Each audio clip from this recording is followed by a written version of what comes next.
They say credit belongs to the man in the arena who spends himself in a worthy cause. The glory is reserved for the few who, no matter what, answer the call to enter the arena. It echoes out, reverberating across the globe. It only acts to reach the bold, never the timid. The call delivers victory to the deserving and rewards the devoted. For when your time comes, there is only one option. Enter the arena.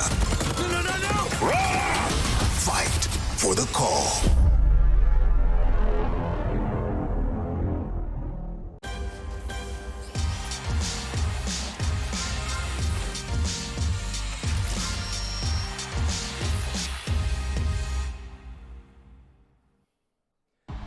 Greetings, COD fans. It's your CDL pregame presented by USAA. What? 2 games down, 18 amazing ones left to go in Super Week. It's marathon, not a sprint. Come on in. Stay a while, folks. We are live virtually from our headquarters here in beautiful Santa Monica. It's going to be a great day. I'm your host, Leno. Joined alongside by myself is Nameless and Study. Guys, we had 2 big ones go down yesterday. We'll go ahead and focus specifically on the first series that closed out the day. Atlanta FaZe versus the Toronto Ultra. We'll talk primarily about FaZe to start this one off, right? Coming into their series yesterday. They're off a big win at their home series versus OpTic Chicago. We're definitely tested out of the gates yesterday versus the Ultra. They closed at a close hard point, argued by many, one they probably shouldn't have taken. Search and Destroy aBeZy in an interview with Miles after the series was over basically said, he got punched in the face. So some interesting comments coming through from him. However, after that, it was easy pickings, a 3-0 in the Control, a 122-point victory in the Garrison Hardpoint, but it was Simp leading the way with a 1.4 overall KD. Stud, I'll start with you, my man. What does this victory over the Ultra say about FaZe? With that victory, I just feel like FaZe is the best team in the entire season so far. You know, we saw them last week versus OpTic Gaming win 2 Search and Destroys, go all the way to a Game 5 to close that out. Didn't really show up in the respawns there. But versus Toronto, in their series last week versus Florida, they dominated every single respawn. And the way that they handled them yesterday, you got to be feeling good. So for right now, I'm putting Atlanta FaZe as top dog throughout the season so far. No, and I think that that's a good shout, right? Like, they've been battle tested. They played OpTic where they won both Search and Destroy, so obviously that looks like it's on point. And then they go up against a really hot Toronto Ultra team, a team that was undefeated in Hardpoint going into that, and then they're able to edge them out in a super close nail-biting Hardpoint and win the next one in dominating fashion. And then another thing to look out for FaZe fans is that Simp is back in full force. I mean, last year he said it himself that he didn't have his best year by any means, and that's by Simp standards. We all see and think Simp was playing great, but he thinks he can play even better and bring it to another level. He did it yesterday in that series, so if that's what's to come, it's going to be pretty scary for the competition. Yeah, man, and it's kind of funny too. Like, after the entire day's over, everybody talked about, Atlanta FaZe could have improved in a few areas despite them being 3-0 in our standings, obviously, here for Group Bravo. On the other side for Group Alpha, we've got LA Thieves leading the way at 2-0 themselves. So I'll say this, the standings are important, but keep in mind that we have 18 games left to be played. A lot of shifting can still be done. A lot of teams looking to improve on those things. Looking at you, Subliners, Ravens, Legion. Hey, they got opportunities to do it today.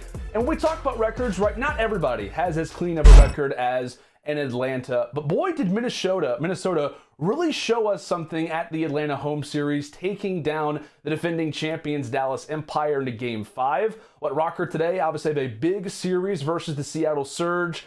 Study, I'll start with you, my man. How do the Røkkr keep that momentum coming into their matchup today versus Seattle?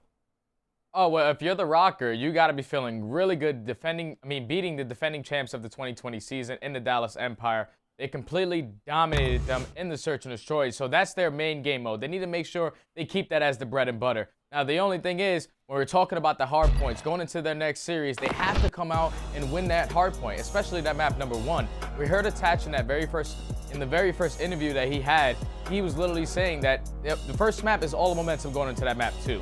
So currently they're 0-4 in hard point. If they're able to win that very first map in this next series, it should ride their momentum for them to improve in that game mode drastically. Now, you sound really optimistic. You say they're 0-4 in hardpoint. Well, I mean, if you count kickoff, they're 0-6 in hardpoint, right? So there's clearly a big problem here. I mean, the game's been out for a decent amount of time. They've had time to figure out their HP. They got some work to do. They have to identify what's going wrong here. I mean, I think it's a pacing thing. I mean, we're seeing like Priestahh be hot and cold, and I don't really think it's his fault. I think he just plays at a faster pace than the rest of the squad. So they're going to have to go back, watch some film, and decide on how they want to approach hardpoint going forward. But the tricky thing is, the major is next week, so they need to do it right now. So today versus Surge, I need to see some hardpoint improvement. They need to get on the same page, and they got to get it going here because matches are only going to get more tough, especially going into the major. Yeah, that's a great call, guys. It's also interesting, too. Like, we are literally having this conversation of, like, the major's next week. Like, this is Super Week, but you got to consider the schedule shifts, everything. You got to be on point. Minnesota, obviously great in some areas and lacking in others. We'll be seeing, obviously, them later today. One of the many teams to look out for when it comes down to our match schedule. Obviously, this one presented by the U.S. Army. Florida Mutineers versus Legion to kick off the day. That one's going to be a fun one. Followed up by the London Royal Ravens taking on the New York Subliners. And then closing things out, Minnesota Røkkr will take on the Seattle Surge. A lot of great games today. Again, it is day 2 of 7. I mean, we have so many different matches taking place throughout the remainder of the next few days. It's set to be a wonderful, wonderful time. I gotta mention things, folks. Right, with all these matches, we also have pick'ems, right? I think you know the Call of Duty League better than anybody. Prove it by playing CDL Pick'em this season. Make your match predictions each day by 12 p.m. Pacific time. And if you're right, collect your points, admire yourself on top of the leaderboard. Awesome prizes available all season long for the biggest winner, so don't forget to get your picks in. And speaking of leaderboards, I'm not sitting too hot, but Study, look at you, my man. Top of the bracket, 17 points. Brother. Woo, how does it feel? I'm feeling good, man. This is my job. This is what I get paid to do. It's to know Call of Duty from ins and outs. Obviously, I have no competition throughout the entire caster team. And the only one I'm thinking about is Nameless, but I've been beating him for years, so it's just another day on the job. What? It's easy. These are all just lies. Wait, Jay. First of all, 5 championships. Second of all, that is week 1. I'll see you in a couple of weeks. We'll see where these standings look like. I guarantee I'm beating you though. I'm not gonna put money on it, but we can have our pride. We're gonna have to wait. I gotta say, I like it. Study just calls out solely Nameless for competition. Maybe who knows? Maybe I'll get lucky from time to time. maybe so, just a little bit. But that's the bell, folks. It's obviously time for us to step aside. Miles and Chance will be guiding you through our first match. Florida Mutineers taking on Paris Legion. It's Super Week. We'll see you real soon. Super Week.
The Call of Duty League is presented by Scuff, the official controller of the Call of Duty League. The US Army, what's your warrior?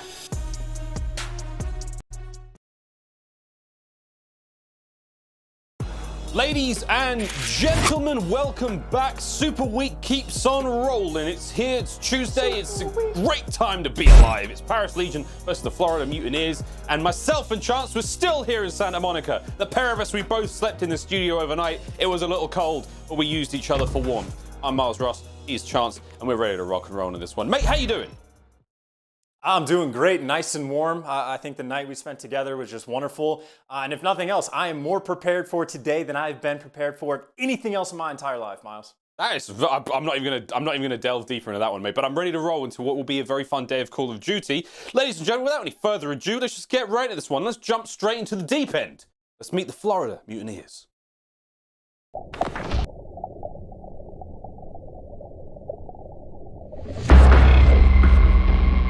The dictionary defines redemption as the deliverance of persons or things from the possession and power of captors. It is a 3-0 victory over the Florida Mutineers. As the act of making something better. As the act of making up for a loss. It is over, and that is a shocker for the Mutineers. We define it as inevitable.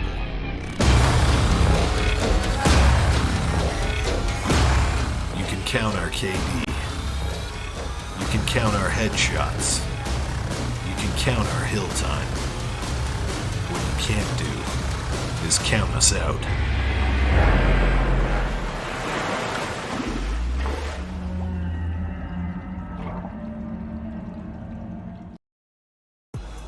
Florida Mutineers coming in hot off of a big 3-1 victory over LAG yesterday at the start of Super Week. Chance, can they keep the trainer rolling?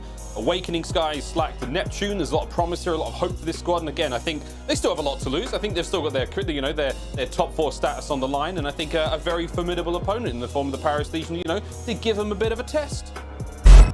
Absolutely, but again, they did look very strong yesterday when we saw them, but I think this might turn into a running theme just throughout the league of how good every team actually looks in the moments that we're going to see on the map. But you can take your pick, any player on this roster, even just from yesterday's series, they all had fantastic moments and nothing but positive things to say. We'll just see if they can keep it going. Yeah, see if they can keep it going. Well, ladies and gentlemen, attendez, I think it's a say-vous, a levez-vous. One of them means stand up and put your hands together, ladies and gentlemen, for their opponents, the Paris Legion.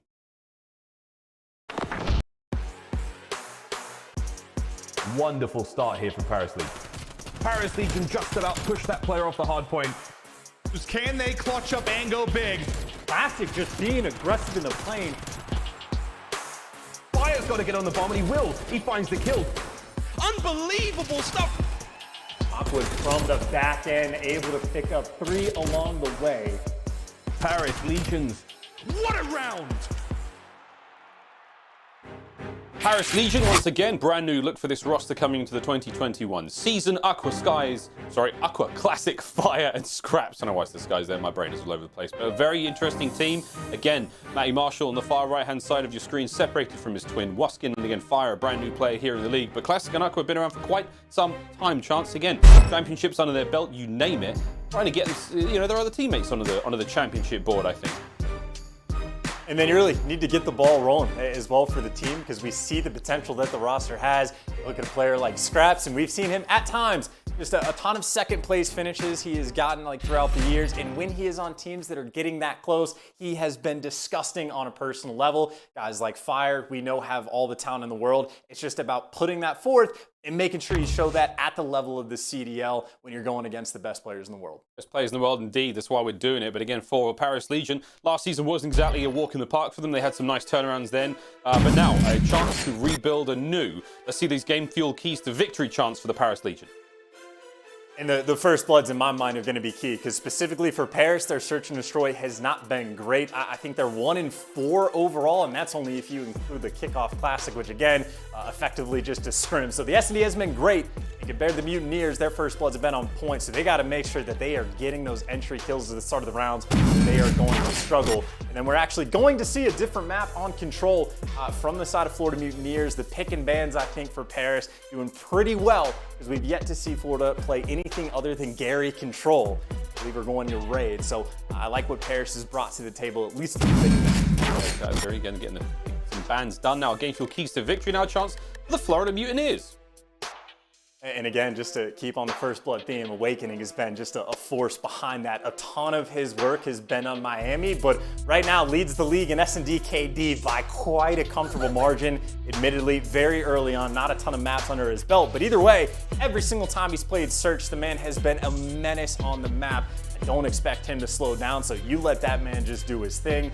And of course, if we see Crossroads, which we're not actually going to, I was going to talk about specific hills they need to make adjustments for, but maybe just getting rid of the map entirely in the short term is a better decision for him. Mate, I think you're right. I think there's plenty of time to practice these game modes, but I think at this point in time, we're coming up to the major. You can't be throwing away maps, you know, in a crucial series where you desperately want the win, because again, we are still seeding this major upcoming tournament. Very, very exciting to get done. But that's it. That's Paris Legion Florida Mutineers. The players are rock and roll, ready to go. Everyone is in their seats. Their hands are warm. Let's play some Call of Duty, my friend. First up is going to be Garrison Hardpoint as we get our first series of the day underway. Mate, I don't know what it is, but there's something about today. I've been looking at Twitter, I've been looking at everyone's pick'ems. You know, we saw Study sitting only just at the top of our CDL talent leaderboard. Jay, I'm coming for you, baby. Don't worry, I'm coming. But I think after today, I've seen a very, very samey looking result across most players and fans' predictions, which is kind of weird to me. I would agree. I think most of even the responses I got from my predictions were everyone saying, like, I agree with who's going to win, but maybe like one map here or there that I would make adjustments for. But I think for this series too, the majority of people probably expecting Florida to win, and honestly probably quite a bit of that is just because of their performance yesterday. For Paris, it's just been quite some time since we've seen them. As far as the opening break goes, well, it's chaos on the map, and well, trades back and forth and scraps. The man, in my mind, needs to be a superstar, was at least able to find himself 2 kills. Right off the rip, once again, we're going to Garrison. A couple of hard points, rotations underway. You know what it's all about, friends. And we see the kill feed lights up all Florida. Over to the first to go. Neptune wins the Battle of the Deep. Up he goes immediately. Nice movement, not enough to stop Classic. Quick shot punch there. All over Skies, who's now trying to make his way in towards the hard point, clean these players out. Diamondcon comes out, finds a couple more, and again, nice pace already being set by the Florida Mutineers here. Rotation going down already towards the top side of the map. It's going to be a bit of a gunfight. Awakening loses it to Aqua. Slack here on the trade. Nice kill comes through. That's going to secure the next hard point. But Fire and Classic now approaching on a Slacked. And the reinforcements get there in time. They will. Here's Neptune up front. Does take one. Again, that's the hard point flip wide open. First one chance. I mean, 20 odd seconds to the Mutineers. Not a bad start. Not a bad start at all, especially the fact that they were able to get that rotation. We saw Awakening get there maybe 30 seconds in advance, and while he does fall early on that rotation battle, his teammates right there to pick him up, and frankly, outside of Classic, literally no one prepares anywhere near the actual hill. Somehow Classic, though, able to find 2 kills. His teammates get the rest through green, and he takes the trophies down. A play that, well, you needed some heroics to make that happen. Classic on his birthday, make sure he provides. Happy birthday. I mean, the trophy put up the most fight in that push. What a break that really was from Paris Legion. Scraps him up high now. Full top green control's gonna have to make his way forward. Can he find these 2 players? Wisely backs on up. Deals a little bit of damage at Skies, who gets into the kill feed there. But Scraps, still on your screen. Looking fine for now. Skies is gonna be able to take care of him on the one shot there, but here we go. Over to the next hard point. Again, lower right-hand side of the map. See that lock icon on screen. Tells you where the next hard point will be going. Not an easy one to break open. Skies, though, he and the boys have got to try to make their way forward. It is actually a bit of a split spawn there for Scraps, who will be coming in from behind. Neptune can find these kills. God knows what the spawns are going to do right now here on Garrison. We understand there is some work being done, but right now, it looks all good for Paris Legion. Yeah, and honestly, for Scraps, that's one of those moments where spawning out, as long as your teammates put in the work, not the worst thing in the world, because you just get that free flank set up for you. They've been able to turn this so far into the early 20 seconds, and this means for Florida, they're going to have to flood it in through the front. These are not easy gunfights to take. You got Neptune trying to bait for his teammate, and well, bait was there, but you see all the guns inside the actual hill for Slack. Well, not much you can do in that situation.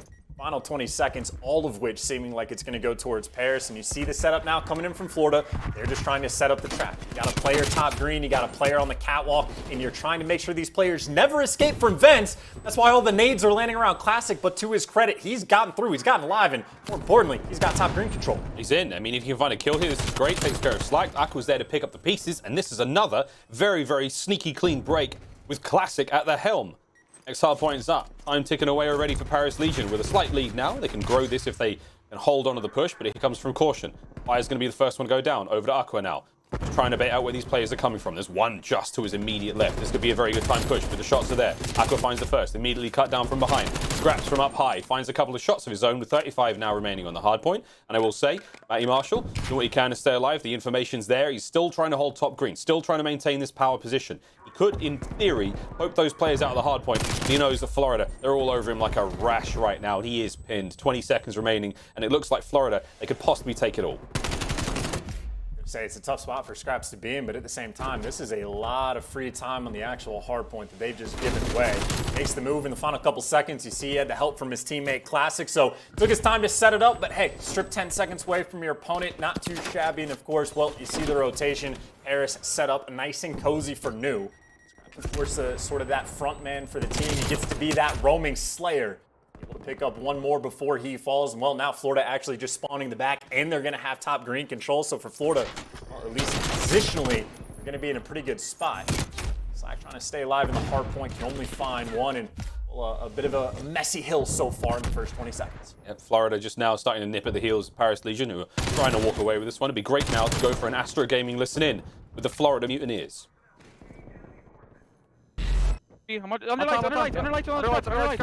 Lights again. I spawned back. No one's on me. Arches. I'm not tricking more arches. Still Nick, no you. Get all left. Scraps is you.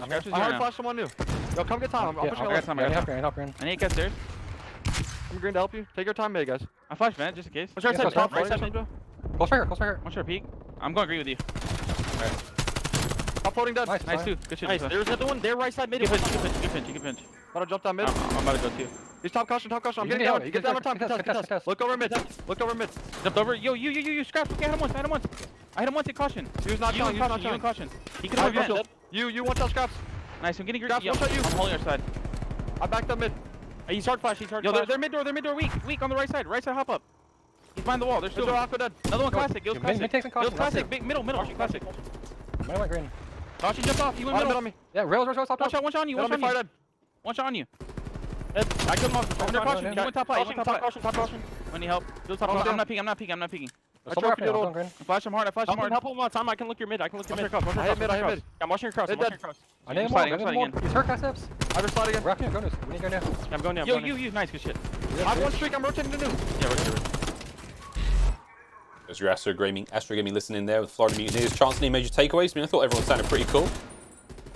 Honestly, just taking care of business, right? You got guys calling out when they need to contest, when they need to try out green together, calling out the positions of like, hey, he's in this corner, let's get to work. And calling out, I'm the guy blocking spawns, don't worry, I'll sit in the back. So honestly, just job well done. It's resulted so far to about a 40-point lead. And of course, well, the first time around we saw this setup, there's only maybe one trophy in the hill. They get a bit more coverage this time, but the break coming in from Arches. Neptune, come out with your hands up. He's surrounded, and Aqua, the final man to take him down.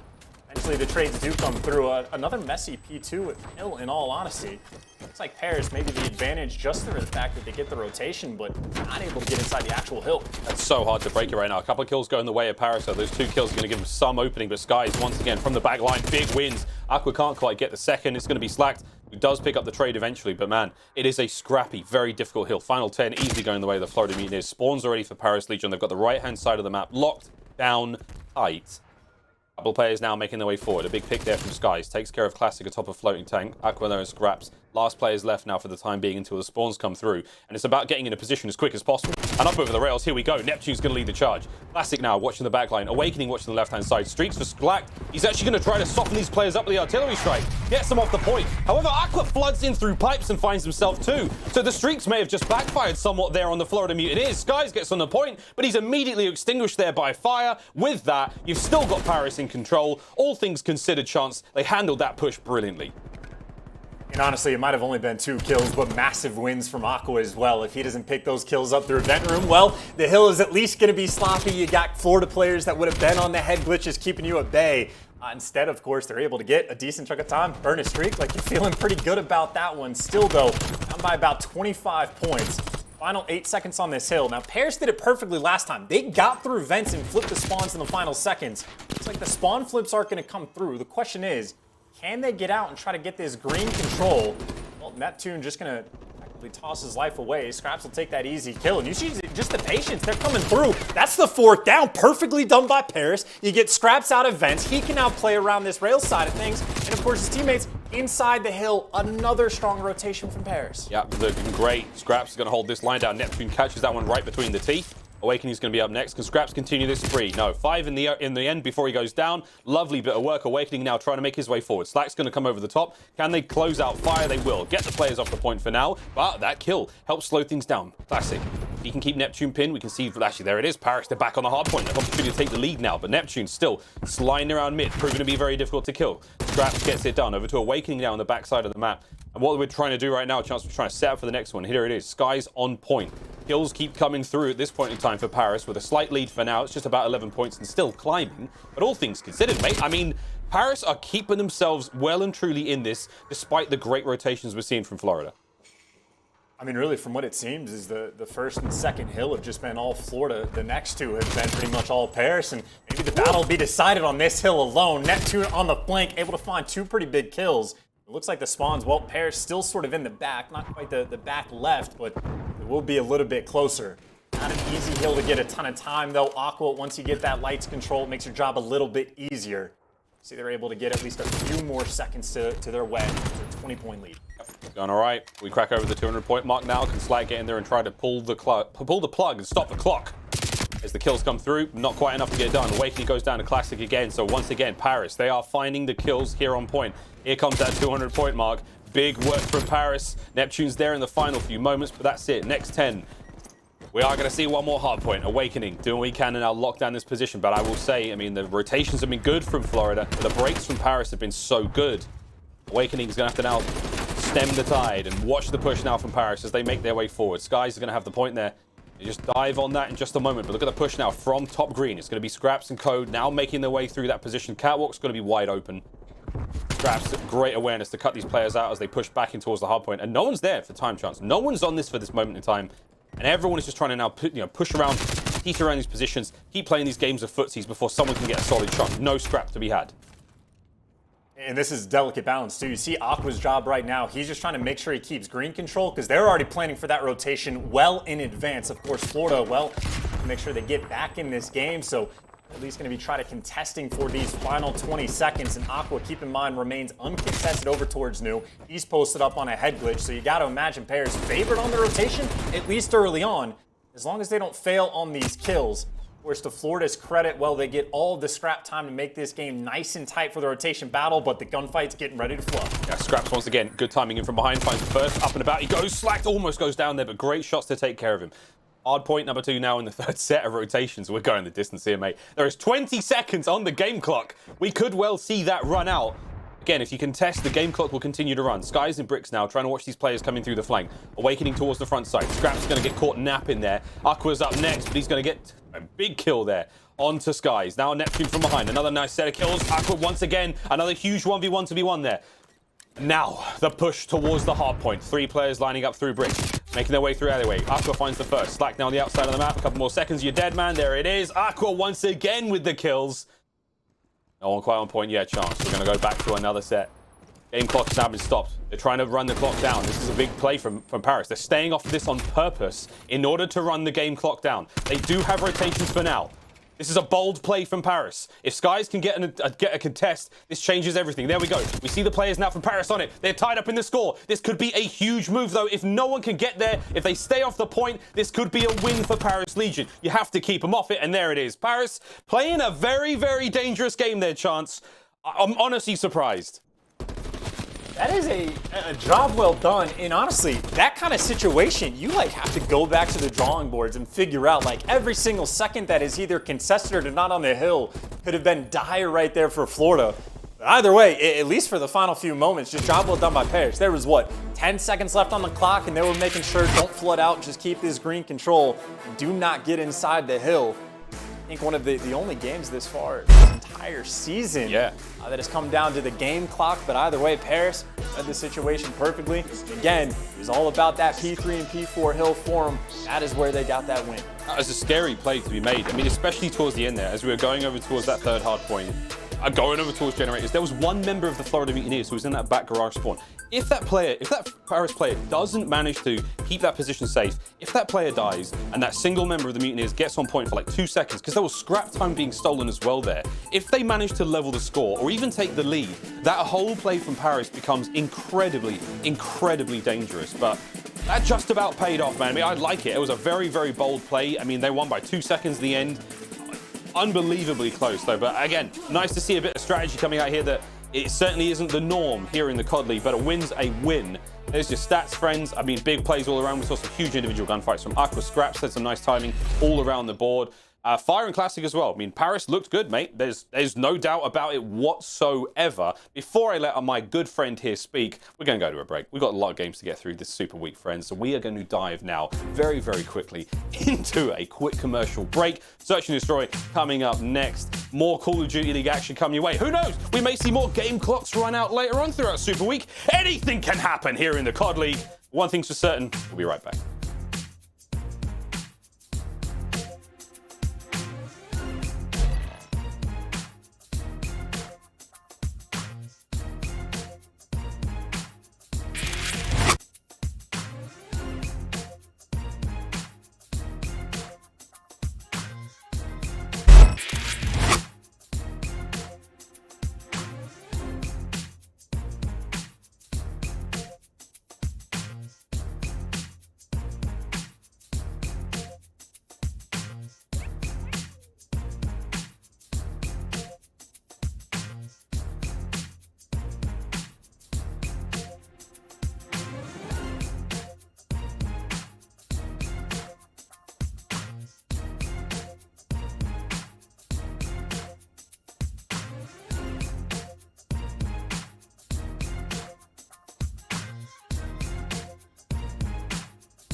Florida Mutineers, brilliant players all round. It's all on the slack. This is it. Just straight up winning the gunfights. Now it's looking a bit spicy. Skies on a rampage right now. Run, Florida! This could be huge. Big weight. Awareness level 99 for Awakening. And Neptune starting to look a bit nasty. Welcome to the COD League, young man. Florida just pulled out some magic to make it happen. And what a show they're putting on for us. Ladies and gentlemen, welcome back to the COD League. Florida Mutineers. Now we go over to our Astro social soundboard. Sorry, the social soundboard. Ooh. Powered by Astro. And I got all tongue-tied because the Mutineers, they figured how to win a hardpoint. But that was yesterday. What just happened there, man? That was all. I was gonna say, a lot can change in a day, man. That goes fast. No, it was just a good game. I mean, think about the number of moments, especially in a 2-point game, especially in a game that comes down to the game clock, that if you just do these things slightly better, you get the win, right? You call an artillery on the P3 hill. If Aqua doesn't run through vents and pick up a 2-piece, Florida wins that game 30 seconds before that spot ever happens, let alone how many different gunfights if they just go like the way of Florida, they still get the dub. So maybe an unfortunate tweet today, but yesterday, I mean, they did pretty well. So close, dangerously close. If you are a young up-and-coming content creator here on YouTube and you're looking to create some fun Call of Duty content, I recommend going back and watching the final moments of that hardpoint and just seeing how close Paris came to, dangerously throwing that game. Florida, man, they got their scrap time towards P2. I clenched a little bit. I was like, this could go awful. Brilliant start, though. Now I have a search and destroy as we go over to checkmate, and of course raid for that control map in map number 3. And honestly, mate, I'm very excited. We've got a very broad and diverse map selection today. We've got a Moscow hardpoint, and of course that Miami search and destroy. Should we go to game 5? I don't want to go to game 5 for my pick'ems. Not gonna lie. I know. Again, I think most of us are with that one. That a lot of people, including both of us, and I think almost everyone on the talent team at this point in time has actually got this as a 3-1 victory to Paris Legion, according to our pick'ems. Sorry, to Florida, excuse me. A 3-1 victory to Florida. I don't know if that is actually what's going to happen right now, based on what we're seeing out of Paris. Like, smart plays. If the search is going to be good, then obviously that's completely ruined it for all of us. Chance, if I could turn back time, if I could find a way. I mean, yeah. If we could turn back time, that would be nice. But of course, if you're thinking about the 3-1, well, if we're going into search and you look at a team that has an 0-3 record, maybe your expectations aren't too high for them to bounce back. But in my mind, this is the focal point of the Paris roster. I think Pac-Man brought up a great point when he was on the podcast with Nameless, where he was just talking about the team. And they were like, look, this isn't a team for Paris that's going to be dominant in the respawns, right? Like, they get that 2-point win, which is great, but, you know, they're not going to be winning 80% of their hard points. It's just too tough of a league.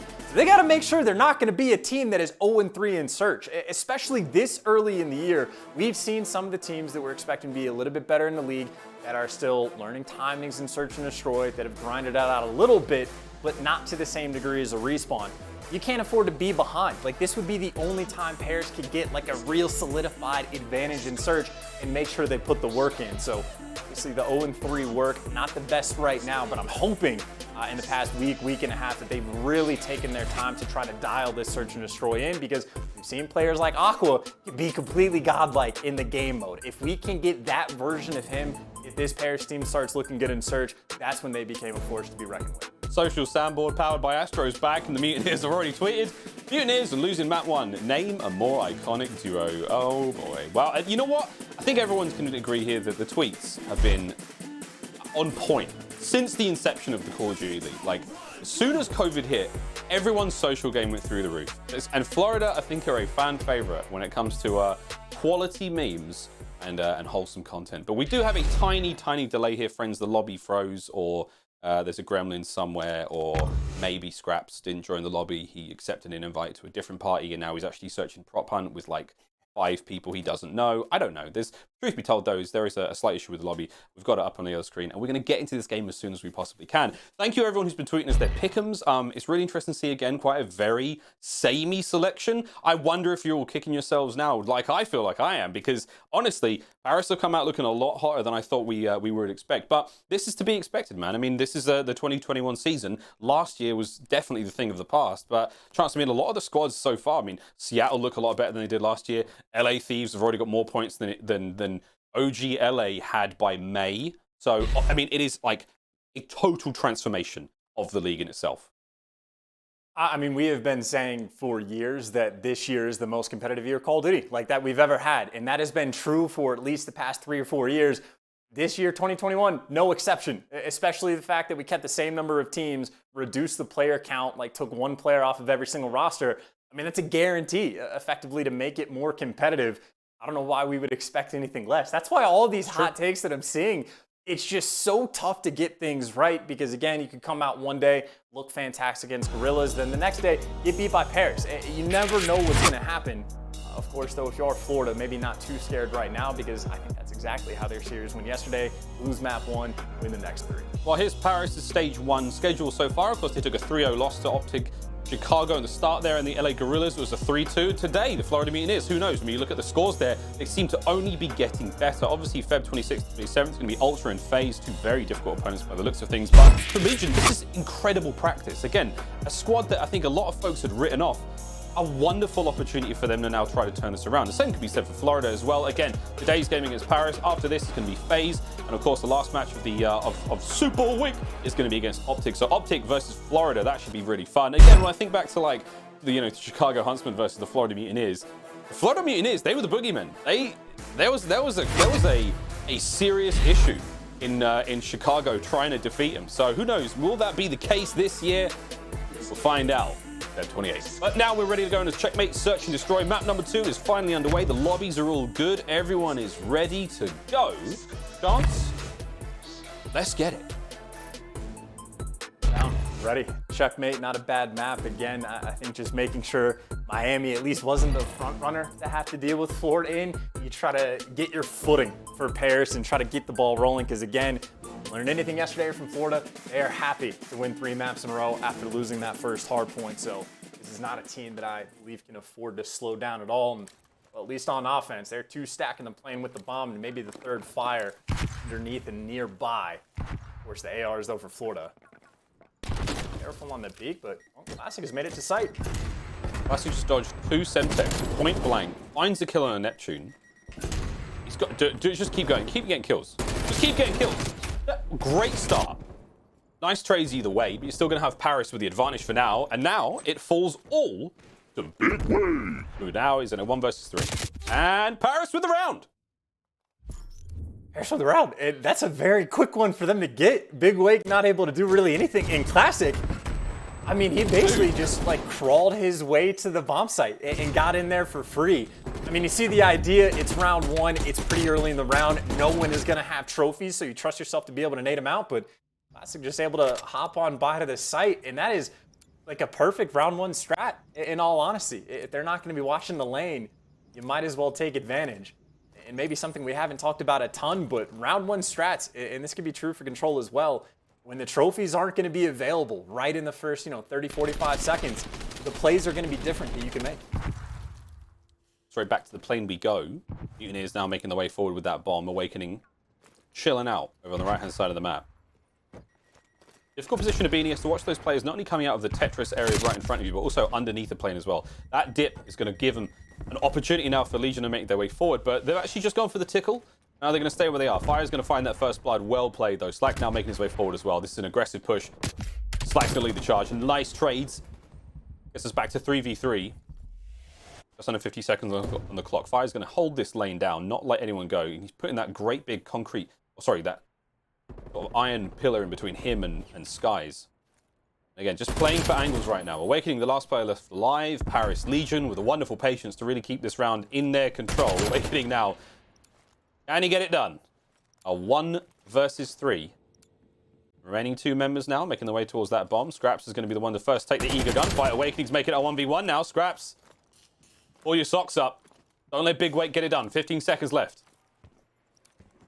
Awakening's going to try and find that bomb. Eyes on these players all over the place. He's got no idea where they could be. Scraps just chilling out by the back stairs there. Awakening maybe have caught something there. 5 seconds. Could it happen? 5 seconds. No. That is a scary round for Paris to win. Back to back. A terrifying round. I would be doing the exact same thing if I was Scraps, just hiding in a corner. I don't know if I might need to throw this camo on a Crimsix class. I know the XM4 has been getting a ton of love from the pros lately, but I don't know, man. Awakening with the Krig, he just hits different. Shots like that, I would be confident in a 1v3 as well. And that was sort of the thing about the keys to victory, right? If you're not getting those first bloods, imagine dealing with Awakening when he's got teammates next to him. It's just not a fun situation for him to be in when he starts putting in work. But just to backtrack a little bit, I think the perfect thing Paris did was just isolate Slack, who had the bomb, get him trapped in a corner and give him no escape. And as soon as the bomb down and in that spot, much easier to win the rounds. By the way, Classic, you think he's going to get on the bomb site. Slack and Neptune do not want him there. Dude, they've 2 man stacked right on top of the bomb. Like, don't let Classic in here, man. Don't let it happen. This is one way to get it done. Let's see how this goes.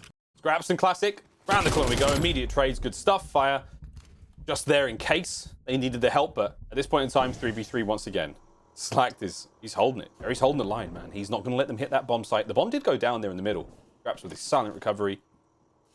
Trying to bait something out here. I mean, you can just about hear the footsteps. Just. Oh, there it is. Surely Scraps.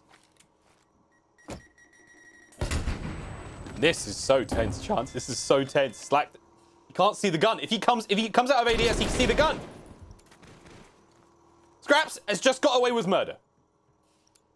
They're running out of time, though. There is only 25 seconds. And you still got Skies in the back. Scraps there for the trade. Slack able to get one. It is a 1v1 bomb down. 15 seconds left. Once again, and now it's on Slack and Aqua to try to make something happen here. Aqua's grabbed the bomb. Is he maybe going to go for the plant? Or is he going to try to catch something here? Slack's in a great position, but down low. All he has to do is listen out for the play. It's going to be a good arm. Slack, the timing could be great. Can he catch Aqua? There's the cheeks. No kill, though. Still a 1v1.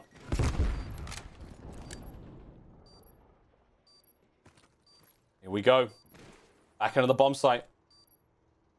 Like to maybe a little bit eager here, but he's equipped for the fight. Aqua's going to lose the fight. And with that, Slack is going to get the defuse. The Mutineers, they stopped the bleeding at 2 rounds. And that was a tense one. And that's a nice little chess battle towards the end, too. We talked about this a bit before, Miles, of using slides as bait. Aqua knows that Slack is going to hear him for sure out on the wing. So when he slides over to the side, Aqua actually played it perfectly, of just knowing that the challenge is probably going to come through the middle of the plane. Slack is going to check because he just heard you in that area. And to Slack's credit, Just, again, maybe one step ahead or one move in advance. Knows that that's what Aqua's going for. Goes for the slow peek instead of the instant challenge. Playing around the information incredibly well.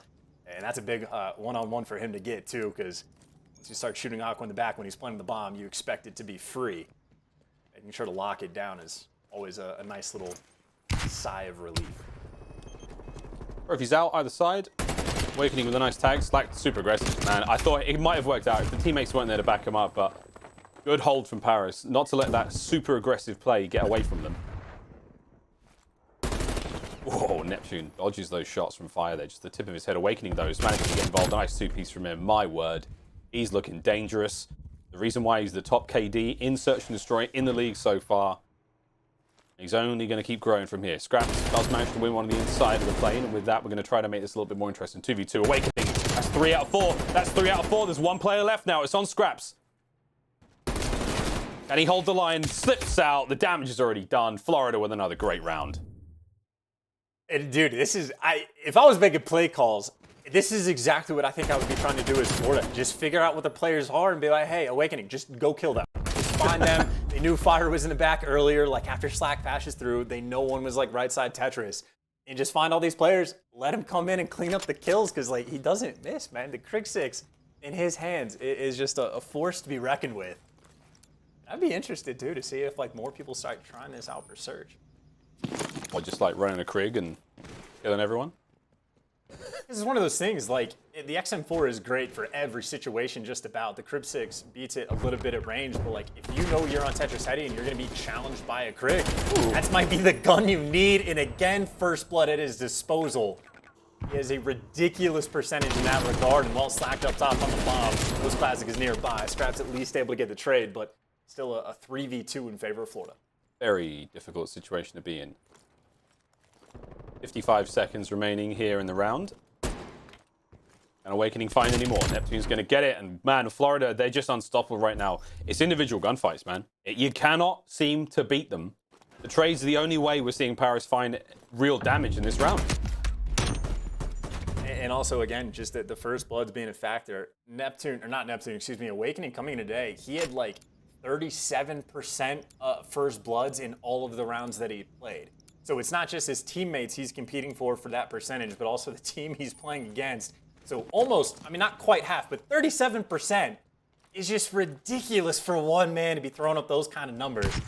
And again, obviously, very early in the season, the stats are certainly gonna, mellow out just a little bit, but he's on a 5 spree now, 7 kills to his name. Had an extra First Blood last round. This time, though, aggressive on defense. I was able to get one with the nade, but Classic trying to hunt him down. Trying to hunt him down. He's got a couple of players down to watch out for, but Classic's managed to draw a lot of the aggro. Neptune, he's chasing. Doesn't get a thing. He pulled that aggro, so that means that that bomb player was alone for the time being. And Fire, I mean, he remained quite passive. Scraps finally answers back with a couple of shots of his own. Does get the nice kill there. It's a 3v2 right now. So Scraps, stun check should connect. Yep, player's up there. He knows something's up. The rest of the squad now going to try to reposition now to deal with that player in on top of the plane. So we'll have someone defending there towards the A site as well. So you do have a nice bit of a spread here. An insurance policy at best now for Paris Legion. But here comes Slack. The timing could be great here. He saw an ankle. He saw an ankle for sure, but it doesn't matter. Classic. It was a bait and switch the whole time. Now it's on Skies. Can Skies get something done here? Not a chance! Oh my god! Classic just lays one out on his head. So well done.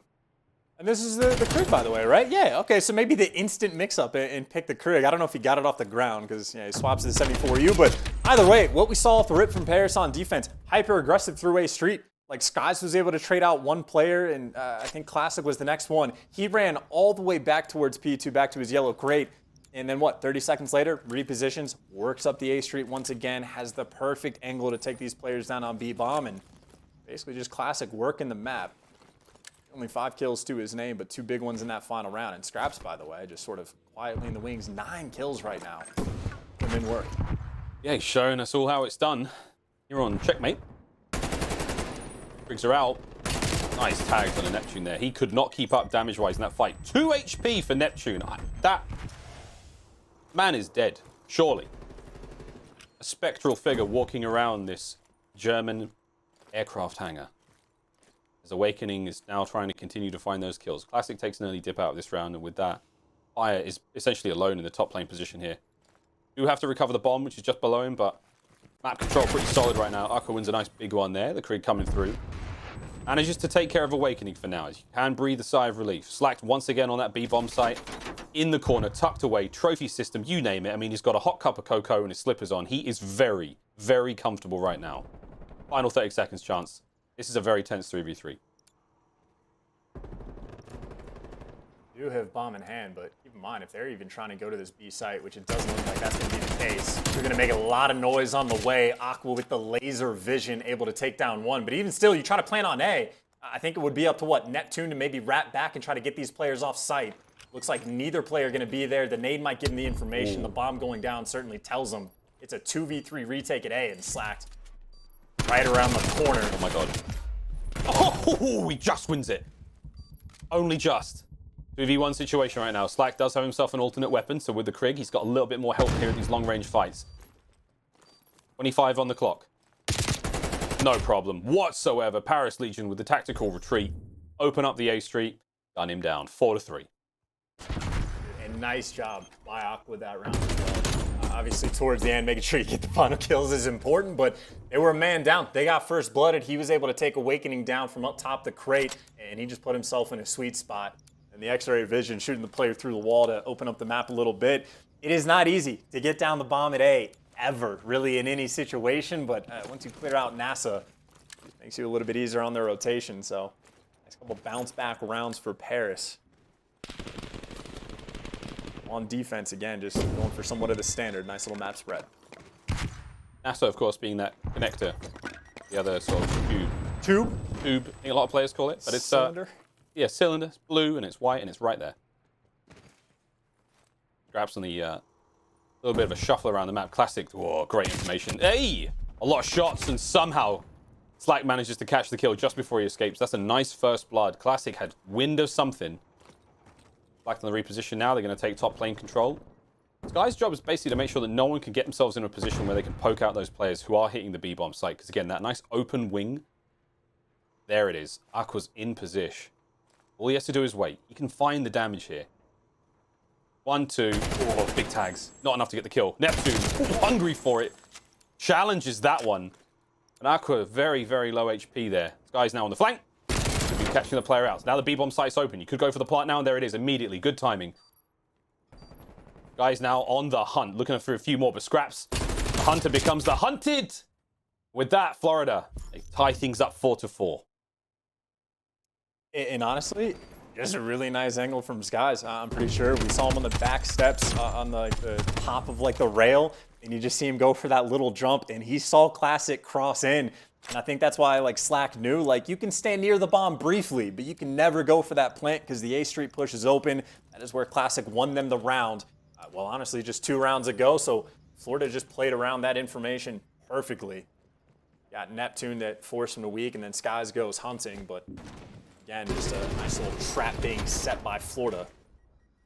On defense, well, Classic was allowed to get on site, and he's going for bomb plane straight away. They are wasting no time. Aqua's in position now to get the trades. There's the nice shots in the Neptune. No kill just yet. A big trade from Awakening. Lovely work. Slack down on the point. Gets the first. That's going to make the bomb site a little bit safer for now. 3v2. Numbers in favor of Florida Mutineers. Skies makes his way to the bomb site. Oh boy, that's unfortunate. Picks up an AK-74U instead of picking up what was presumably the bomb. Can Awakening get it done? It's a shot punch. It's a 1v2 now.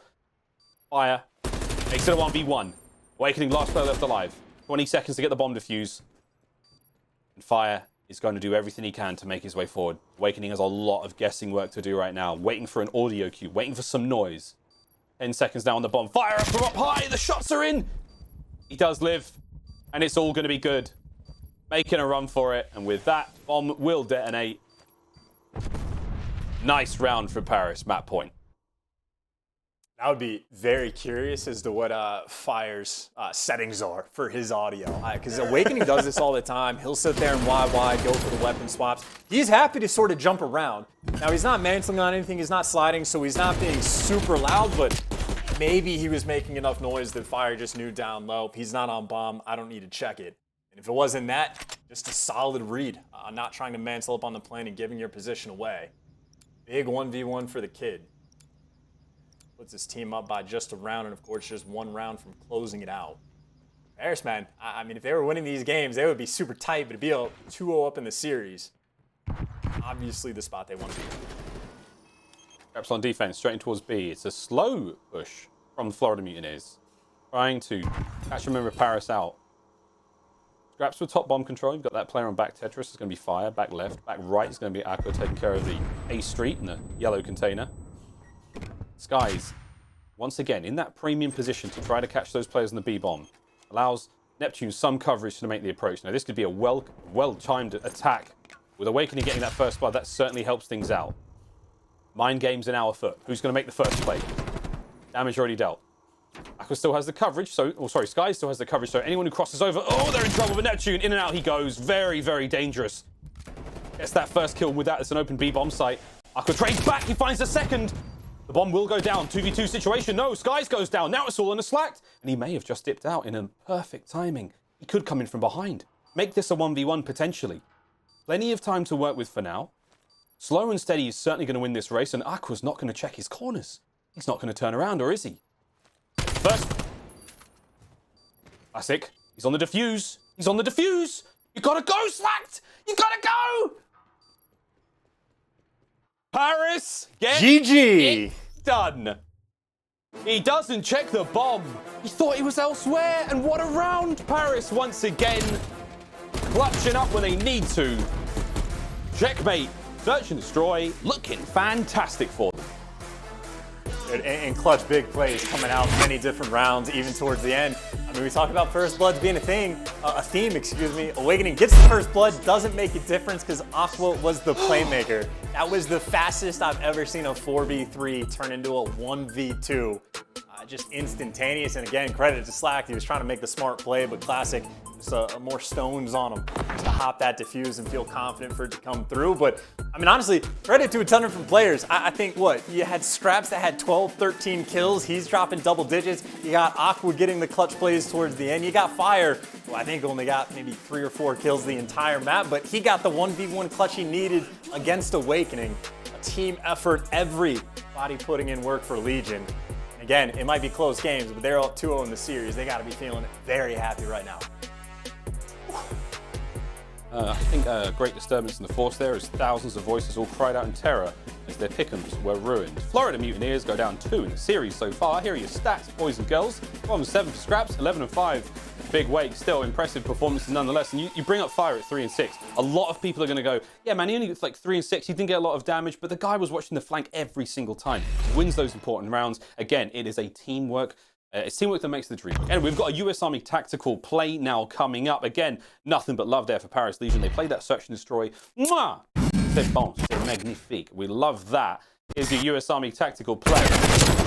Chance, I mean, I don't know, man. Like, if this was round 7, I didn't see Paris taking this. Well, I mean, again, we were talking about the first blood potentially being the theme, but Paris just kept clutching. This is another time they got picked, but Aqua is the one that goes and finds those big kills. He gets the first one on the crates, X-rays the next guy as well. And then just another opportunity where it's just Slack by himself in a 1v2. And yes, every time he makes it interesting, but just no love, especially with that bomb planted today. So Aqua putting in work. Doesn't even make a difference who got that final kill. Again, he needs to be good at Search and Destroy. They gave us exactly that. I think Paris' first search win so far on the season. And what a win it really was. Well, this is an unprecedented turn of events as Paris Legion go up 2-0 here over the Florida Mutineers. We come back after this break. We're going to have control on Raid. Don't go anywhere. You don't want to miss it. If it's a 3-0, I'll be pretty surprised.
Call of Duty League is brought to you by GameFuel. Use code CDL2021 for a special discount on GameFuel.com. Tournament audio and team listen-ins are powered by Astro Gaming, the official headset and mix amp of the Call of Duty League. Now it's time for the USAA coverage moment. In the opening week of the season, Fire, he seems to be trapped as Vivid comes around the corner and looks for these kills, but the boy Scraps is going to be there to take good care of him as we get to look at our USAA coverage moment in just a brief moment. Seconds, friends, I'm very excited to get into this one. But Chance, this is a whole new segment here on the show, USAA getting involved here, and now we've got these coverage moments. And let me tell you, mates, if you need coverage, whether it's Scraps or USAA, both got you covered here. I mean, watch the covering Fire here from Scraps to keep his boy Fire safe.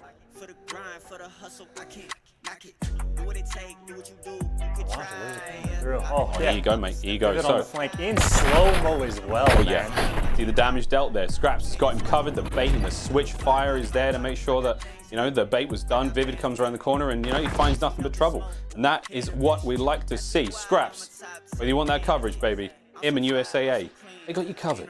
They got you covered every time. We love it. Well, there we are. Thank you very much to USAA again for being involved here in the Call of Duty League, a very exciting 2021 season. You picked a good time to get involved, let's be honest. It's pretty wild out here. But Chance, we now have our raid raid control coming up in just a moment. Very, very keen to see how this one goes. 3-0 would be a shock, an upset, if you ask me. Well, God, this is one of those things that like a 3-0 might sound bad, but that wouldn't do justice to the series if it goes that way. We're talking a literal 2-point game in the hard point. 2 rounds, granted, it is a more of a decent margin, like not quite round 11 in search, but like still down the wire. Still, I mean, how many 1v1s did we even just have in that search and destroy? Like maybe 4 different rounds where it came down to the wire. So 3-0, if it happens to go that way, doesn't do it justice. Both these teams battling back and forth, and like I don't even think there's any like player I would look at to necessarily step up from either team. It's really just about making sure that the teamwork's on point and making the bigger plays. Of course, on control, you already know it's a thing, especially on offense on raid. If you get a moment, if you ever get that clearance, you can instantly capture a point. The team on defense messes up. Well, mess ups, they do happen. We have coverage from USA to help you out. Here we go, Slacked. He's now going to contend with a 4-man push onto B. Oh boy, I mean the observers couldn't even get there fast enough. This was a push and a half from Paris Legion. They have charged their way onto that B point. The first tick's almost done. It's almost a thing of the past. Shot punch for there from Classic. Defenders are now going to get there, but it's going to be too late. I mean, we're looking at almost halfway through it. 3 kills come through from the Mutineers. It's great work, but that first tick, long gone. Long gone, but honestly, c'est la vie, live and let live. Not a big deal for Florida at all, frankly, on the defensive end, at least off the rip for the situation that like Slacked was in for the first moments. Not too bad. Scraps as patient as ever. We saw a lot of patient plays from him in the hard point as well. Putting in some smart work, making the read on pull steps, wins another big gunfight on Slack. Meanwhile, though, his teammates, you actually have a player that pushed out back Laundry Classic. His teammate died from top Laundry. He didn't react to it at all. He's looking for the kill to get up top and wins the gunfight in the end. So not as aggressive as I would personally like, but hey, gets the job done, gets 2 teammates on the hill. It looks like, hey, 2 ticks are through. They're going to be good to go. Yep, good to go. A last-minute contest is the only thing that's going to stop this, and that ain't going to be enough. There it is. A's gone over to B. We go now. Aqua may not have any kills yet, but he's doing the hard work here on the points. Solid defensive line right now for the Florida Mutineers. You've got players there on the top of the apartment side, or house side, or top bedroom, if you will, and there's a couple of players there inside kitchen. But oh boy, Classic's starting to cook them. There's the first, the second comes through. Fire's going to back him on up. With that, B site's wide open. B zone now there, Slacking from behind. Neptune comes from behind in the kitchen as well, so good timing there. The pinch is on. If you can find Aqua, that's an amazing set of plays there from Neptune. Good defensive hold. Sky's now to reinforce. Hail Mary? Kind of, dude, I kind of like that. I'm not gonna lie. I was like, is that gonna land pillars? Like that was a nice throw. Interesting to see how that one lands. But Neptune wants to get on the flank. They continue to find these kills, and with the boys' awareness right now is fantastic. But he did just walk past that one. He walked past him. Trying to praise the play. Don't worry, Awakening's going to be there to pick him up. Minute 10 left on the clock, and Florida, the defense is keeping it together. Never forget, kids, always check your corners. There's someone liable to be in any spot, maybe more so in search, but hey, either way, Awakening is there for the trades. Defensive end over towards B. Florida has been putting in work. They don't have a ton of map control in terms of being pushed out towards bedroom, and I think Neptune had to have gotten spotted. Free and easy kill for Aqua. And Fire with the next pick. Only 2 men left on defense. This is the opportunity. Get going. Aqua in his natural habitat. Now in Tiki. 34 you. Oh, bringing him out. Any more? Waking in the outside. Does get the kill. That's going to be 5 in a row. So again, look towards him, making streaks halfway towards the artillery. Good shots. Not quite enough to get it done. Nice shots in there again. It's keeping the left flank safe. It was 6 before he finally goes down, but he bought a lot of time. Nice kills from Slacked. Fire and water don't mix. And with that, final 10 seconds chance. This should be a wrap.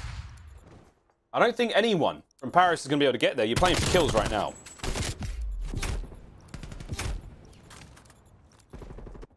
Maybe classic with that final stamp towards the end of the round. I think the lives might honestly be exactly the same in terms of who wants defense, but on this map, I think this is the closest to a 50-50 we have on offense, defense. And frankly, if you pull offense on round 5, you're not upset in the slightest. Either way, though, for the round win, Awakening again went on, what, a 5 or 6 spree? I think around that area, completely put in work, and that was a situation where it was just him and Skies, at least for a few moments, by themselves.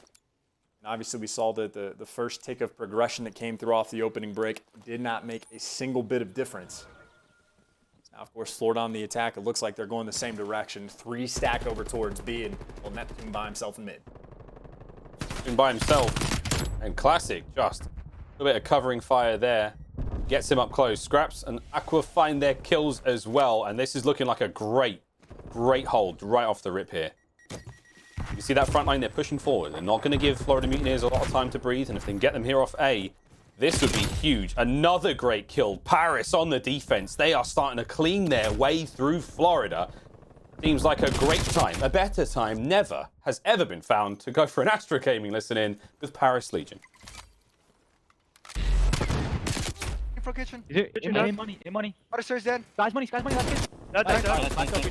Yo, I'm capping A. Locked on mid. Kitchen. I'm trying to help you, P5. I'm money window My man dead. One more on me. Alright, I'm staying alive from that guy. Every push. Push top bedroom, boys. Not dead. Absolute bottom out. Promise, guys. I push top bedroom. Come on, deep. Look at my Zig. Zig weak. He pushed P5. Nothing Jim, they're going B. Nothing Jim, they're going Get 5 absolute. He's in kitchen. Slack. He's going to go money window. Okay. Yo, listen, reinforce it. No, 1Z. That's him. Awakening Z. They don't know you're flanking. Should be good. Got one on the pinch. Yeah, one is cut out on me. Awakening P5. I see my point. He was in T. Kitchen. More money. Heard you. He's on point. Backside point. Yeah, kitchen dead. Nice, I'm going in. Nice, good shit. Could be A. Nice one, dead. I don't have bottom line. What's the bottom bed? I bottom bed. Yo, top bed. He's going out B. He's water steps now. Water steps, dead. Nice. Yeah, Zig. Ramp dead. Zig going hard. Gonna go hard. Ramp. Last guy, ramp. Going in A. One. You still on my left. And, just in the nick of time, Chance was going to say, man, I mean, Paris Legion comms are on point right now. I mean, they're doing everything they can to possibly close this round out. And there is maybe 3 players left in the hill, but you get them out 1.2 on the clock. Everyone needs to stay on the hill. The contest time going to be there for a moment. I think Awakening right now by himself. Aqua from the top rope. Going to take him down to get Paris that win towards the end. And I tell you, Astro Gaming listening alone, that was just Paris working very hard to be annoying on the flanks. Constantly flooding up the middle of the map anytime Zig was open. Constantly trying to get around flank towards the back. I think almost every single player on Paris at one point or another found their way towards the spawn. And even though they never had a great deal of success setting up spawn kills and making a run of it, annoying enough, again, just to keep that clock winding down. 2 back-to-back defensive round wins. And maybe for Paris, last time they showed a massive B push, and this time completely mixing things up. Admittedly, though, Florida, not too shabby for it. They still have a 2-stack towards rank. Here we go. And on the A point, we have an early push here, trying to just contest as quickly as they possibly can here as Paris Legion.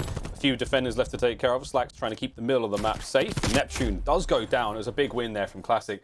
Now you finally got Paris Legion players there on the A point, starting to get the capture come through. A lot of love there for Classic so far. 17 and 12 overall. 9 objective kills. You got Fire with the 11 objective kills. The man is very, very objectively minded. Classic once again. Oh boy. Dude, you said it. It's like Paris are really, really annoying on the flanks. So they're doing everything they can to make sure that you are not comfortable. There is no chance for the Florida Mutineers to be like, yeah, let's just set up a play. Let's maybe set up a big defense here. Like, it's just very, very difficult to do it. Classic making them really work for those kills. A, almost gone here. Very close to it. The contest at the right moment. Wow, Slacked and Awakening. That was a big play. Now the immediate transition over to B. But look out. You've got yourself Fire. He could make his way back onto the point through mid. They're going to cut him down as well. A beautiful hold from the Florida Mutineers. Superb objective awareness. They're going to make sure that both B's safe, and they may be able to drain the A zone as well. So to say, back and forth they go. They're basically playing this map like a seesaw. Now, though, you see Paris, everyone's starting to work towards this B point. Slacked, I imagine, is going to be calling that out. And for Florida, maybe for a guy like Awakening, interesting decision. Does he want to set up for spawn kills? Does he want to go on the flank? He's got options. Of course, for Fire on your screen, well, just needs to cover his teammates, but they're good to go. They got 3 players around B. Players around B, there's the progress. First tick's done. Kills do come through, so we're going to make B a little bit safer for now. Awakening from top house. Classic trying to home wreck. Not going to get it done. Aqua from behind, though. Climbing in those windows, snatching them up. That is going to be an easy kill. Now back over towards A. There's the players now on A for Paris. And players on B as well. It's a 2-point capture. Neptune's got a bit of work to do here. They're going to make B safe. There it is. A's all good as well. So for now, you're good. Paris, 1 point remains. Florida Mutineers is starting to turtle up on this one. It's on Neptune to try to make these defensive plays work. Great position to be in on the defense here. A few of them are there. They've set the trap. Will Paris walk into it? Oh my god, good timing. 2-player push now through the top side of house. Into the water classic goes. This is an opening. This is a chance. An opportunity, if you will. Slacked is still behind him, though. He was able to pick up 1 kill. Him and Neptune were working that together. Neptune off spawn, though, at least gets traded out. But keep in mind, Slacked is still up top mansion. So these players are going to be stuck in money. Awakening going hunting, and right now on the defensive end, again, yeah, Florida, the previous round, they were happy to defend B the entire time. Because again, always as long as they got to play around bedroom, they're going to be good to go. Slack did just get killed, though. So now the open is going to be from the front right now for Paris. Here we go. Money gets cleaned up as well. Neptune with a nice 2-piece. So that's trying to keep all their bases covered. Aqua now slowly but surely coming forward. Final 30 seconds remaining here in the round. It's the first. Need more kills out of this would be great. The reinforcements now coming through. A nice 2-piece. The shots are there. Slacked, is he going to go down as well? Fire gets involved. Classic now pushing the front line out. Oh my god, chance. That could be it. The opening has been had. 22.8 on the clock, but it doesn't matter. Second tick's done. Lives are done for Florida now. They could honestly go get the capture. The more bodies on point, the better. There are no streaks to be had. And oh my word, Paris Legion are 1 round away from 3-0ing the Florida Mutineers. So well done as well. I don't know if it was Aqua that was the guy that took down Slacked and he was in bedroom, but again, as soon as you finally clear out your base, you know you have the opening. Someone for Paris won a big gunfight over towards pillars, which means they no longer have to worry about mid-map. Your pool steps is covered. All the pressure's on the front. As soon as they got the clearance, they know where the gunfights are going to be, and it was Aqua doing the perfect job. Take down Neptune, who was just outside of money, and then making sure you get the nice little snap. The guy that came out of Tiki for the challenge, so efficient work towards the end. It can take a long time to clear out your base, but once you do, setting yourself up for success. Florida, this is it. Do or die. First tick at A. Good. A nice win from Neptune. Great shots there to get it done. 19 and 20 overall. He's over towards Aqua, staying alive as best he possibly can. It's fantastic movement from the newcomer to the COD world. Once again, a nice bit of a spree now developing for Neptune. A is nearly completely finished, and this has been a very decisive opener from Florida Mutineers. Paris have not been as concise in the defense here. It's a 4 spree right now for Neptune. Again, around 7 is typically where we see the points accumulate enough to get themselves full streaks. We'll see how we can go. He's Slacked and Awakening now, break through the kitchen, and it's going to be a bang and clear. Scraps goes down, Slacked finds 1. Neptune trying to keep the streak alive. Can he find any more? No. Aqua finally puts him to bed. Skies is going to have the backside covered. So now you've actually got a bit still of an opening to work with. Classic on the desperate attempt now to clean these players out of jungle. And he will be the king. As he finally stops Skies there. He can breathe a sigh of relief for a short moment.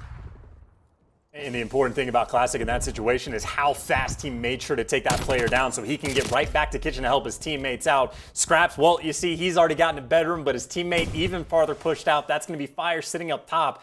So right now, just, 2 players from either team on different sides of the map. Bedroom control, Fire gets dealt with. Scraps should be able to trade out at least 1, and Neptune, well, for Florida, the last man alive. He's going to get dropped as well. Bedroom control retained by Paris. And frankly, nice map spread. Aqua's over towards Ring. The timing, though, doesn't go his way. Actually, I take that back. He was able to get 1 kill before he fell. Paris on defense, the only thing open right now is going to be your ringside of the map. Oh, boy. Oh, boy. Slack's on a 3 spree. Starting to look dangerous. This is a very, very strong approach, allowing his teammates to make their way forward as well. These gunfights here by Kitchen are incredibly difficult to win, and Slack doing a great job here. Neptune to back him up now. Movement comes through. Classic just shows a little bit too much there. A peek under the skirt. He finds one. Neptune is still good. The push still developing. A slight opportunity now on the defense. Paris Legion holding this one together. They're 33 seconds away from a 3-0 here. Florida have got to make the play. They've got to get on this point. You can see them winding up for the hit now. In they come through money. Aqua's watching the front side. Here comes the push from behind. Sky's going to get the kill. Awakening. He's going to go through the front side still. This could be the opportunity. 15 seconds now remaining on the clock. We have to get on the point. Florida, this is it. This is for the series to stay alive in it, boys. And I must admit, Paris are holding this one together. Slack goes down as well. It's 10 seconds now on the clock. Skies, he can't get it done either. Awakening, the final push. You're going to have to kill 3 players and get your body onto the point. And it is not happening. Bonne nuit to the Florida Mutineers. That completes the 3-0. Oh my God. Predictions and pick'ems be damned. A 3-0 for the birthday boy. And honestly, a hell of a series that he had. I think, what was it, like round 1, I was kind of wanting him to be more aggressive, but the situation that he was in, he didn't need to be. He ended up playing it perfectly. And then the situation where you got the guy in Florida disguised in back jungle, classic Johnny on the spot, hunts him down. Any problem that Florida ever presented on that map just got dealt with by Paris so efficiently, to the point where towards the end, it was just staggered push after staggered push. Paris, just a fantastic job on defense. Just being annoying, man. Always having someone in bedroom, always having someone on the flanks. Someone's gonna be pinching in from pool steps, whatever it was gonna be. Just put in some clean and efficient work for that 3-0. Vibes flowing as always. Well, Scraps will take his exit, stage left. You gotta imagine, very happy with that win. Wow. Straight onto the timeline. Yo, GG's Florida. Good stuff from the boys. Hashtag on guard. Like, that was a great series. Paris, man. Paris. They just ruined everyone's pick'ems. Oh, everyone. Yeah, take that study. Take that study. I'm coming for you, Jake. Oh, there's the stats. Look, what can we say? Paris mean business. Paris are here to stay. That was a statement. Florida, I think, I don't know whether it's like back to the drawing board or it's just like, look, there's a couple of mistakes here or there. Like, that was just a wild performance all around from the Paris Legion. Again, as far as I'm concerned, a huge upset. I don't know about you, brother, but that was like, I never saw that coming. A 3-1, 3-2 maybe, never 3-0, props to Paris. Again, though, like, yes, I think it is an upset because obviously I picked Florida for the win. I will count it as that, but that is just how tight this competition is. Like, keep in mind, yes, it was a 3-0. It was a 2-point game on that Garrison hardpoint, right? Like, if those streak usage coming out of Florida is a little bit better on that P3 hill, maybe the game is theirs. Like, this is, you go back to the drawing board, you go over like all these little small mistakes or small adjustments you can make, and Florida would have been in a better spot for the series. Even the search and destroy is close. This is what series in my mind are just going to look more and more like as the year goes on. It's just going to be who makes those better plays. Like, how many clutches did Paris need to get in the search and destroy to get the win? There was like 4 different 1v1s that they had. They were consistently coming out on top. That's just the type of gameplay in the CDL this year that I think is going to be required to get these wins consistently. Gonna have to clutch up, gonna have to do all the small things right, and having Nicky D on his birthday go 32 and 22 for the final control does not hurt either. Happy birthday indeed, mate. Well, with our Scuff play of the game now coming up next, it is, of course, going to be the conclusion of that exciting round 4 here on Control. And I wonder, Chance, I mean, is this the turning point? Is this that moment in the league's history where we stop considering or even making Paris out to be a very low-tier team? You know, they didn't have the best 2020 season, but in 2021, they have already transformed the squad. And this is just the beginning, I think, of what will be a great, great year for the team. I mean, this is just a year that makes it incredibly difficult for the power rankings, right? And that makes the seeding that you get early on that much more important. Like, if the competition is this tight, if you fall a couple series early on, you're just going to be punished all year for it. So that is a very big win for Paris to sort of get out of the gate, get those extra 10 points on their way, because it might come down to a situation where there's going to be just tiebreaker after tiebreaker to decide seeding. It is going to be chaos this year with how much competition we have, but Paris, at least in this series today, thrived in the chaos, got the dub. And again, they have a long week ahead of them, but they had the perfect start. Perfect start. And again, it only gets more difficult from here on out. I believe it's Toronto.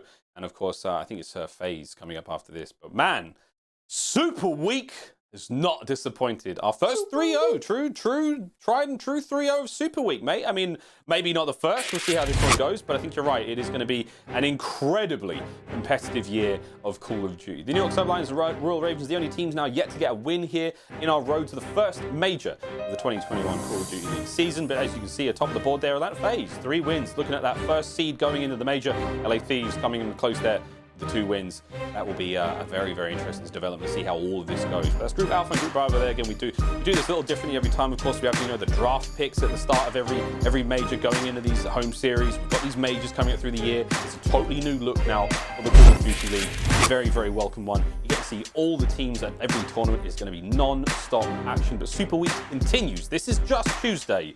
Royal Ravens going up against the Subliners. Hey, baby, one of them's got to get a win, right? Someone's getting on the board. And I don't know, mate, Pickham's be damned. I have no idea anymore. I really, really don't. But that should be a fantastic series. You know, Study and Lando taking you through the rest of the day. Røkkr and Surge to close out Tuesday. That's all from myself and Chance. We've had a lovely time, mate. I don't know about you, but you could cut glass with these nipples. I'm loving Super Week, baby. Let's keep rolling. We're going to be talking to Scraps after this break with myself. But Chance, I hope you had a lovely time. For myself and him, we'll see you in the chat.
Wonderful start here for Paris League. Paris Legion just about pushed that player off the hard point. Just can they clutch up and go big? Classic just being aggressive in the plane. Fire's got to get on the bomb, and he will. He finds the kill. Unbelievable stuff. Awkward from the back end, able to pick up 3 along the way. Paris Legions. What a round!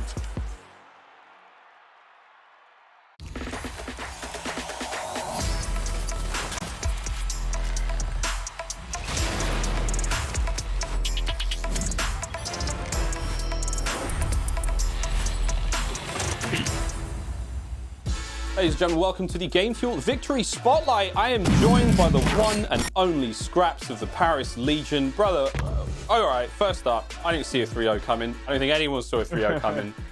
But you got it. Congratulations, mate. Yeah, it was a good series, man. Thank you very much. Appreciate it. So we were talking a little bit just before this all started up.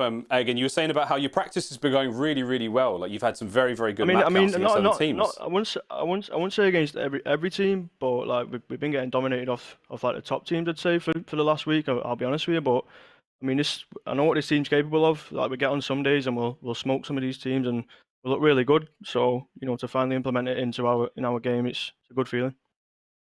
No, mate, absolutely. And no, you're right. Again, practice is practice, but what you're delivering now in the league is something else. But I mean, I just want to say, I think for me, I've never, we haven't considered Paris like a top team. We consider you a dark horse for sure. Yeah. I mean, how good must it feel now to finally be like, we're just 3-0 Florida, like we're on the up. Don't count us out. Yeah, it's a great feeling. Obviously, they're a top team, and I mean, I don't mind being doubted. I mean, I'm used to this to a certain extent. I don't mind that at all. If we turn up on our day and play our game, then we're capable of beating anybody. And we just got to keep grinding, working hard like we have been doing, and keep getting better, man. That's what it's all about. You don't have to go in too deep here for me. You don't have to give away any secrets or anything. But I mean, this is a squad that on paper, I think a lot of folks were like, how did this happen? How did you all wind up together? Like, who's fire? How come Scraps is here without Waskin? Like, there's all sorts of stuff going on. But in your opinion, what makes this team work? Of course you've got a good coach and stuff, but in your opinion, what's the secret sauce? I think everybody just meshes. Like everyone's in this facility all day and night, just grinding and vibing together, bonding.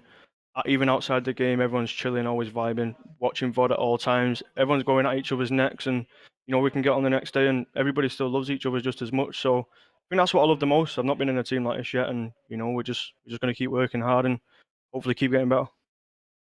Mate, thank you very, very much for your time. Once again, a massive congratulations on the 3-0. Thank you very much, got a couple more games this week. Anything you want to say to the fans real quick? Shout out to everyone supporting back at home, and obviously the select few fans out here who support me. But yeah, shout out the whole of the UK. I know everyone's always showing love. I appreciate it, man. It goes a long way. I see it also. Shout out everybody. Love, man. Thank you very much, Scraps. A true legend in the scene. Mate, what a joy. What an absolute treat it is to chat to him, as always. We will be back, though, with more Call of Duty again Super Week Tuesday. We're still rolling. We've only got 1 series down, 2 to go. That's right. It's 3 games a day here on out. Very excited to keep this rolling, boys and girls. More Call of Duty when we come back. They can't stop the kids. They can't stop it. They can't stop the kids. Shake the numbers, I'm running it up. I got plenty bands, I'm thumbing it. Yeah. Do what you can, you could try. Can't stop it. OC dub, way up like a rocket. Acting up, acting that way out of pocket. For the grind, for the hustle, I can't knock it. Do what it take, do what you do, you could try. Yeah. I've been up, I've been stuck up in the sky. Yeah. No one at the top, I can't lie. Haters watch it, throw the piece, tell them bye. I got things to do, I got bands to get. Competition up in smoke, ooh, cannabis. Ask me why I'm a top 10 candidate. I'm so fly, I'm so clean, ooh, and I'm rich. They can't stop it, they can't stop the kids. They can't stop it, they can't stop the kids. Check the scoreboard, I'm running up stats. Numbers don't lie, that's facts. They can't stop it, they can't stop the kids. They can't stop it, they can't stop the kids. Check the numbers, I'm running it up. I got plenty bands, I'm thumbing it, yeah. Tell them move, get up out the way. It's ludicrous, yeah, how much I'm getting paid. 2, 4, 5, 7, 8, 10K. No mob ties, but a player being made. Now how you spoke to your girl, better check her phone.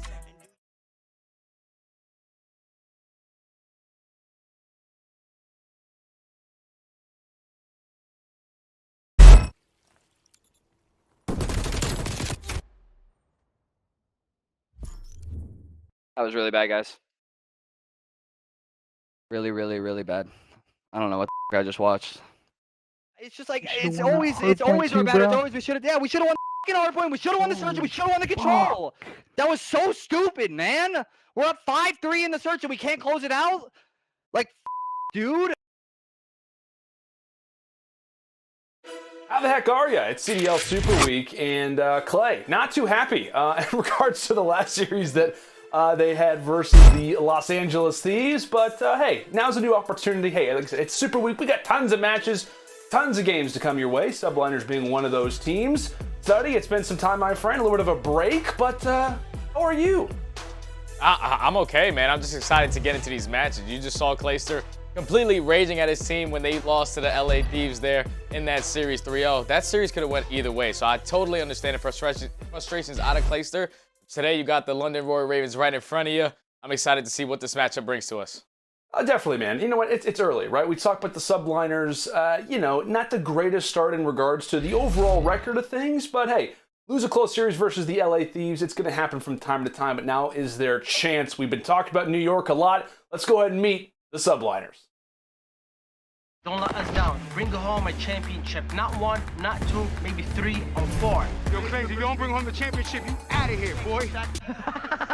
Hey, if there's one thing about the city that I understand, it's that they don't tolerate losing. He's in from behind again. Clayster with 2. So I'm bringing championships. We're bringing them by the dozen. Just make sure the snipes is hitting. Headshots only. Anything higher than a headshot is uncivilized. What a Zuma is? Zoom keeps on zooming. The stallion is frying. The stallion is cooking. Not quite what I was thinking. You guys gonna kill it out there. Good luck this season. Thank you guys so much. This season's for y'all. Subliners, way to go. New York's behind you 100%. We're bringing a championship to New York City. Here's a look at your New York Subliners. NYSL, obviously a new look team coming into this year. Really the only addition staying from last season, that being Mack, and he was pretty much a mid-season addition to this team. Obviously, as we talked about, it's that he kind of to start off this series. Clayster not happy with the team in their performance, but it could also be a great opportunity for them to learn from their mistakes. We know Clay, a passionate guy, and that's only going to drive this team to try and improve coming into their match today. Oh yeah, it definitely is, man. Clayster winning back-to-back champs the last 2 years in a row, so he's expecting perfection. He wants to be able to win these matches and look left and right and be confident in all of his players. And that first match, you could just feel it. Like, probably with some nerves, some jitters. You know, Diamondcon was making his very first appearance into the CDL. But once you get that match underneath your belt, unfortunately, you lost it. Now it's really start for the season. I'm expecting players to step up because Clayster's looking for perfection. He's trying to go for ring number 4, and his teammates need to be there to help him. Definitely, man. It's going to be a fun one. Obviously, both teams starting off 0-1. A lot of talk about the Subliners, but let's go ahead and meet our London Royal Ravens.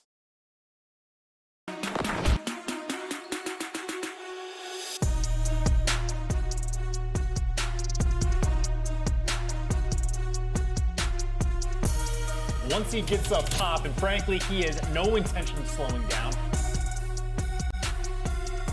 Alex, though, with the angles once again.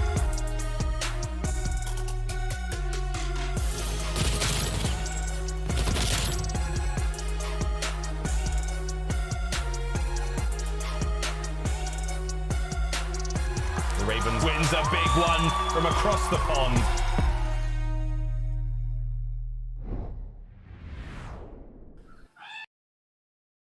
London, much like New York, a different looking team coming into this season. Not as drastic as New York, but definitely having a few additions from time to time. One of those obviously being Alex. The other, Parasite, right? Study his second series with the Ravens, goes to Game 5 versus Seattle just a few days ago. Me and you were actually talking in the green room, the virtual green room that is, ahead of this series, talking about Parasite, his ability in the last series. Plays well, especially in that Game 5 on Raid. Like, started off like 9-2 or something like that. There is definitely something with this Parasite guy. I know it's been some time since we've seen him in the limelight, but I think he could be a really good addition for this London team. Oh man, Parasite, you know, a world champion and a respected player throughout the entire community. The guy's just been putting on a grind show throughout the last 10+ years, just trying to get back. Now he's back into the pro league, and I'm excited to see what this guy's able to do. Last week they lost both search and destroys. You know, this week they're gonna have a little bit more practice as a team, so I'm expecting that to be a lot more cleaner. Now it's all gonna come down to just who's gonna be able to pull away the respawns. I would like the New York Subliners just keep up in the slaying department, because last week Mack just didn't have a performance that we expect him to be. But hopefully on this very first map, we'll get to see these showdown. Yeah, including kickoff, man. We talked about hardpoint specifically. I believe both teams, I think it's 0-2 for New York, 1-3 for London, at least solely in this Game 1 mode. But here we go. Ravens v Subliners, both teams ahead of CDL Super Week, looking to try and get their first W on the board. We'll be looking through the eyes of the new addition in Parasite first, going for that top green control. We talked about it really throughout a majority of this map. It's going to be a primary location, definitely where you want to be. Parasite able to find one off the start in New York. They're happy to hop in and get some free hill time. Well, 4 dead go down right for the London Royal Ravens right off the rip. You're going to see the Subliners able to put some time in towards this P1 hardpoint. But 30 seconds now, you're going to see that player, number 5, is going to be Asim winning a huge gunfight towards green. Mack currently on a 5 spree. He must have heard me right before that comm. He was like, no, don't worry, J Stud. I'm going to be here today and put on a show for you, buddy. And that's exactly what he's doing so far, man. They have the setup for that P2 off the rotations. So far, it's a great start for the NYSL. That's exactly what you want, right, out of Mack. I know he honestly drops there, but I think he had like a .63 in their last series versus the Thieves. Clearly trying to turn things around coming into what is a major matchup for both of these rosters. Again, it cannot be understated. Obviously, we've got a lot of matches to come through, but we are 1 week away from that Stage 1 major. Both teams have to be on point. NYSL currently with that P2 spawn advantage. However, a quick little rotation being made from Parasite and co here over at green. Looking left, looking right. Parasite has to try and dive on in. That looks as if it will be London. They're able to find the kills. They're able to pretty much transfer when necessary. Now they've got the time.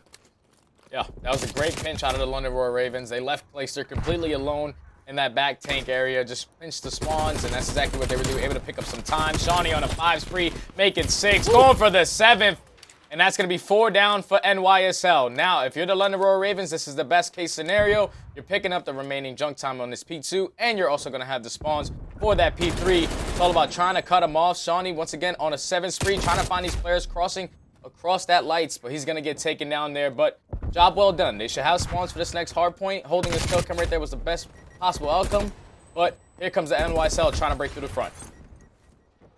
NYSL somewhat successful up to this point. Again, as you called it, Ravens with the spawns. Really, Shawnee trying to break out, see if they can stay up. A good sequence up to this point as Dylan is able to drop 2. Same thing for Shawnee. He's got 2 in a row, make it 3 in a row. 11-4 start for the Scotsman, wipes things away as London will now regain control for now. But here comes the utility.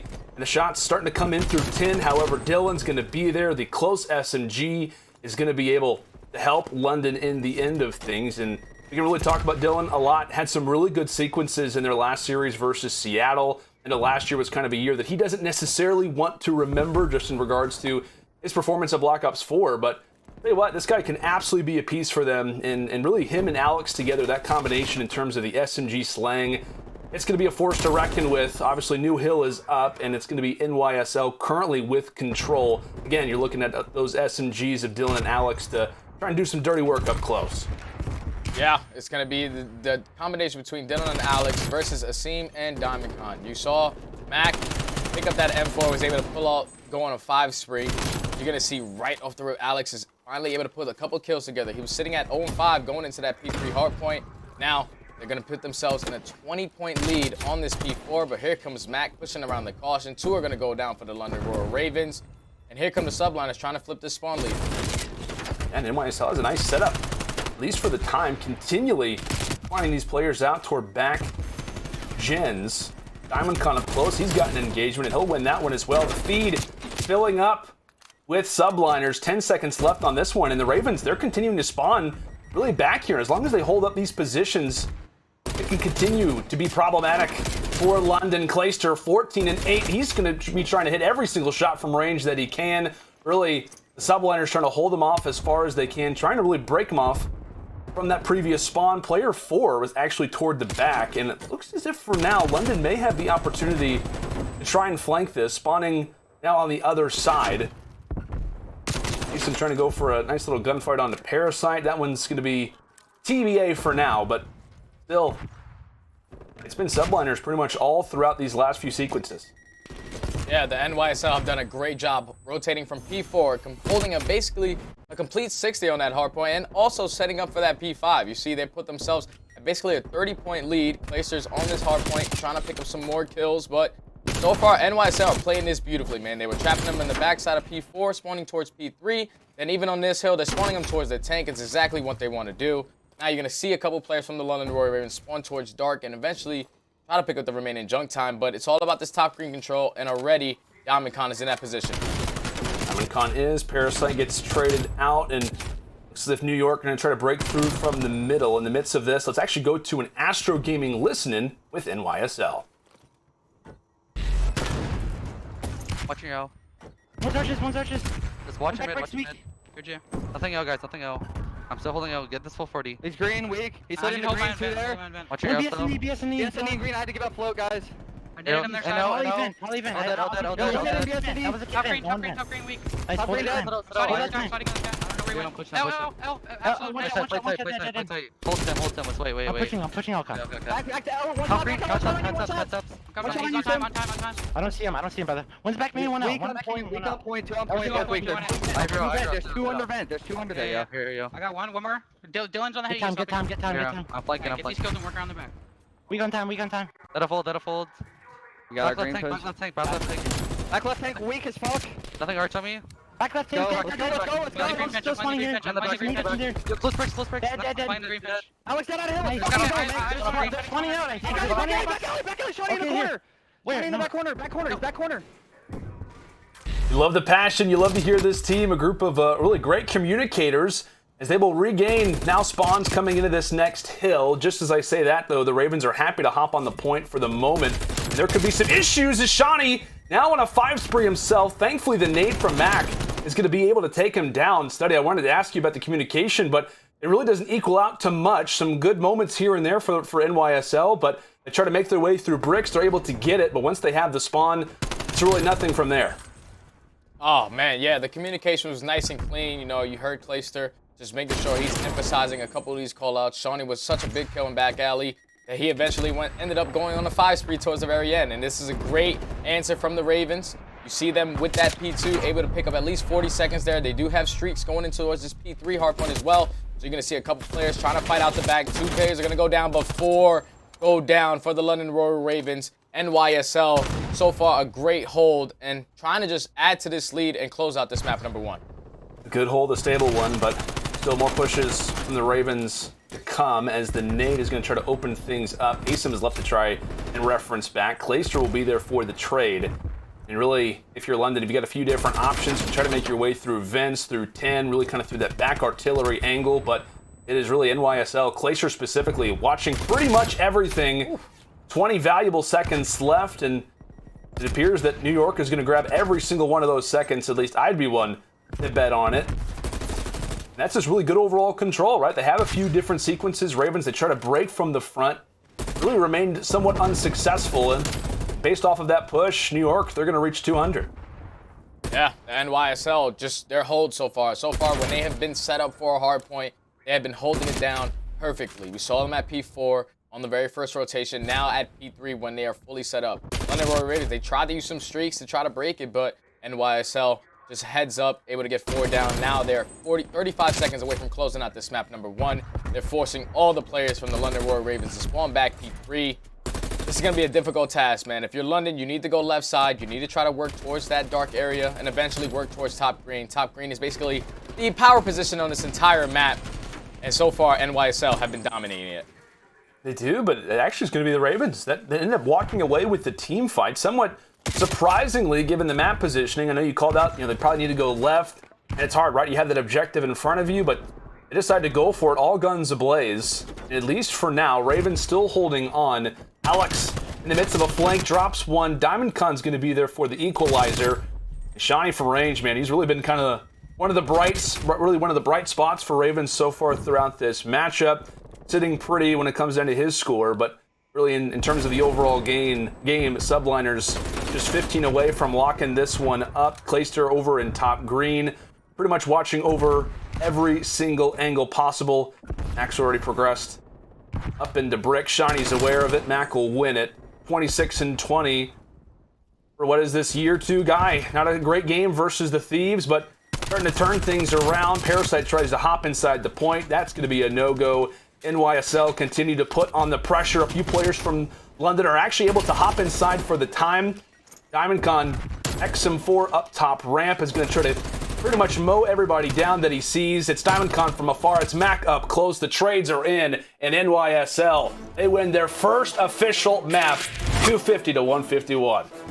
And you gotta be feeling good if you're the NYSL, man. Your hardpoint game looked really strong, especially on this map. Every time you rotated, you guys held it on a great setup. Even when you guys were rotating towards the next hard point, you guys knew exactly what you needed to do. They spawned London Royal Ravens back P3 for the P4, and they spawned them at back P5, all the way in the back tank area, and they were just going back and forth, completely just dominating that map of rotations. Good first hard point out of NYSL. If you're the London Royal Ravens, that map is kind of scary. You had 3 players go -10, and that's not something you expect. It all comes down to just playing from that back foot, not having rotations, and just fighting people fully set up.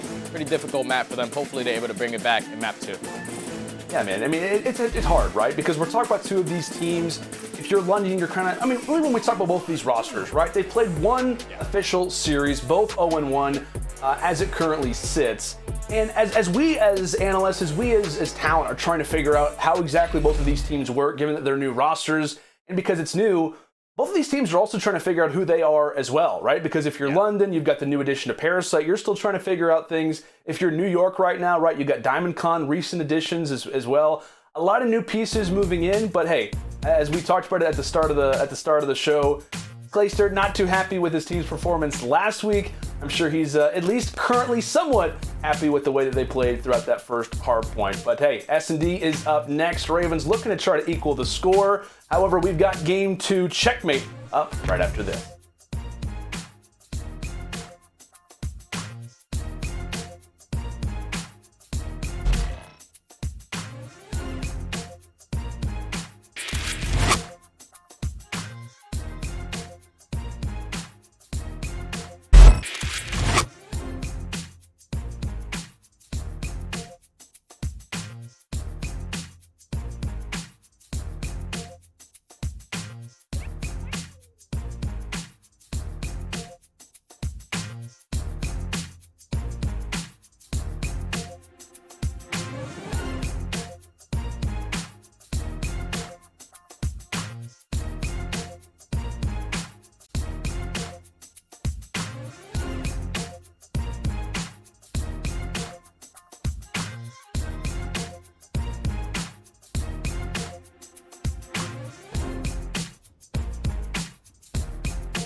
The Call of Duty League is brought to you by GameFuel.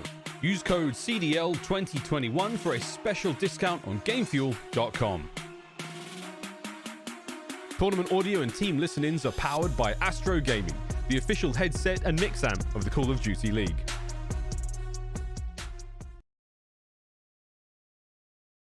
It is CDL Super Week Tuesday. A lot of matches still to come.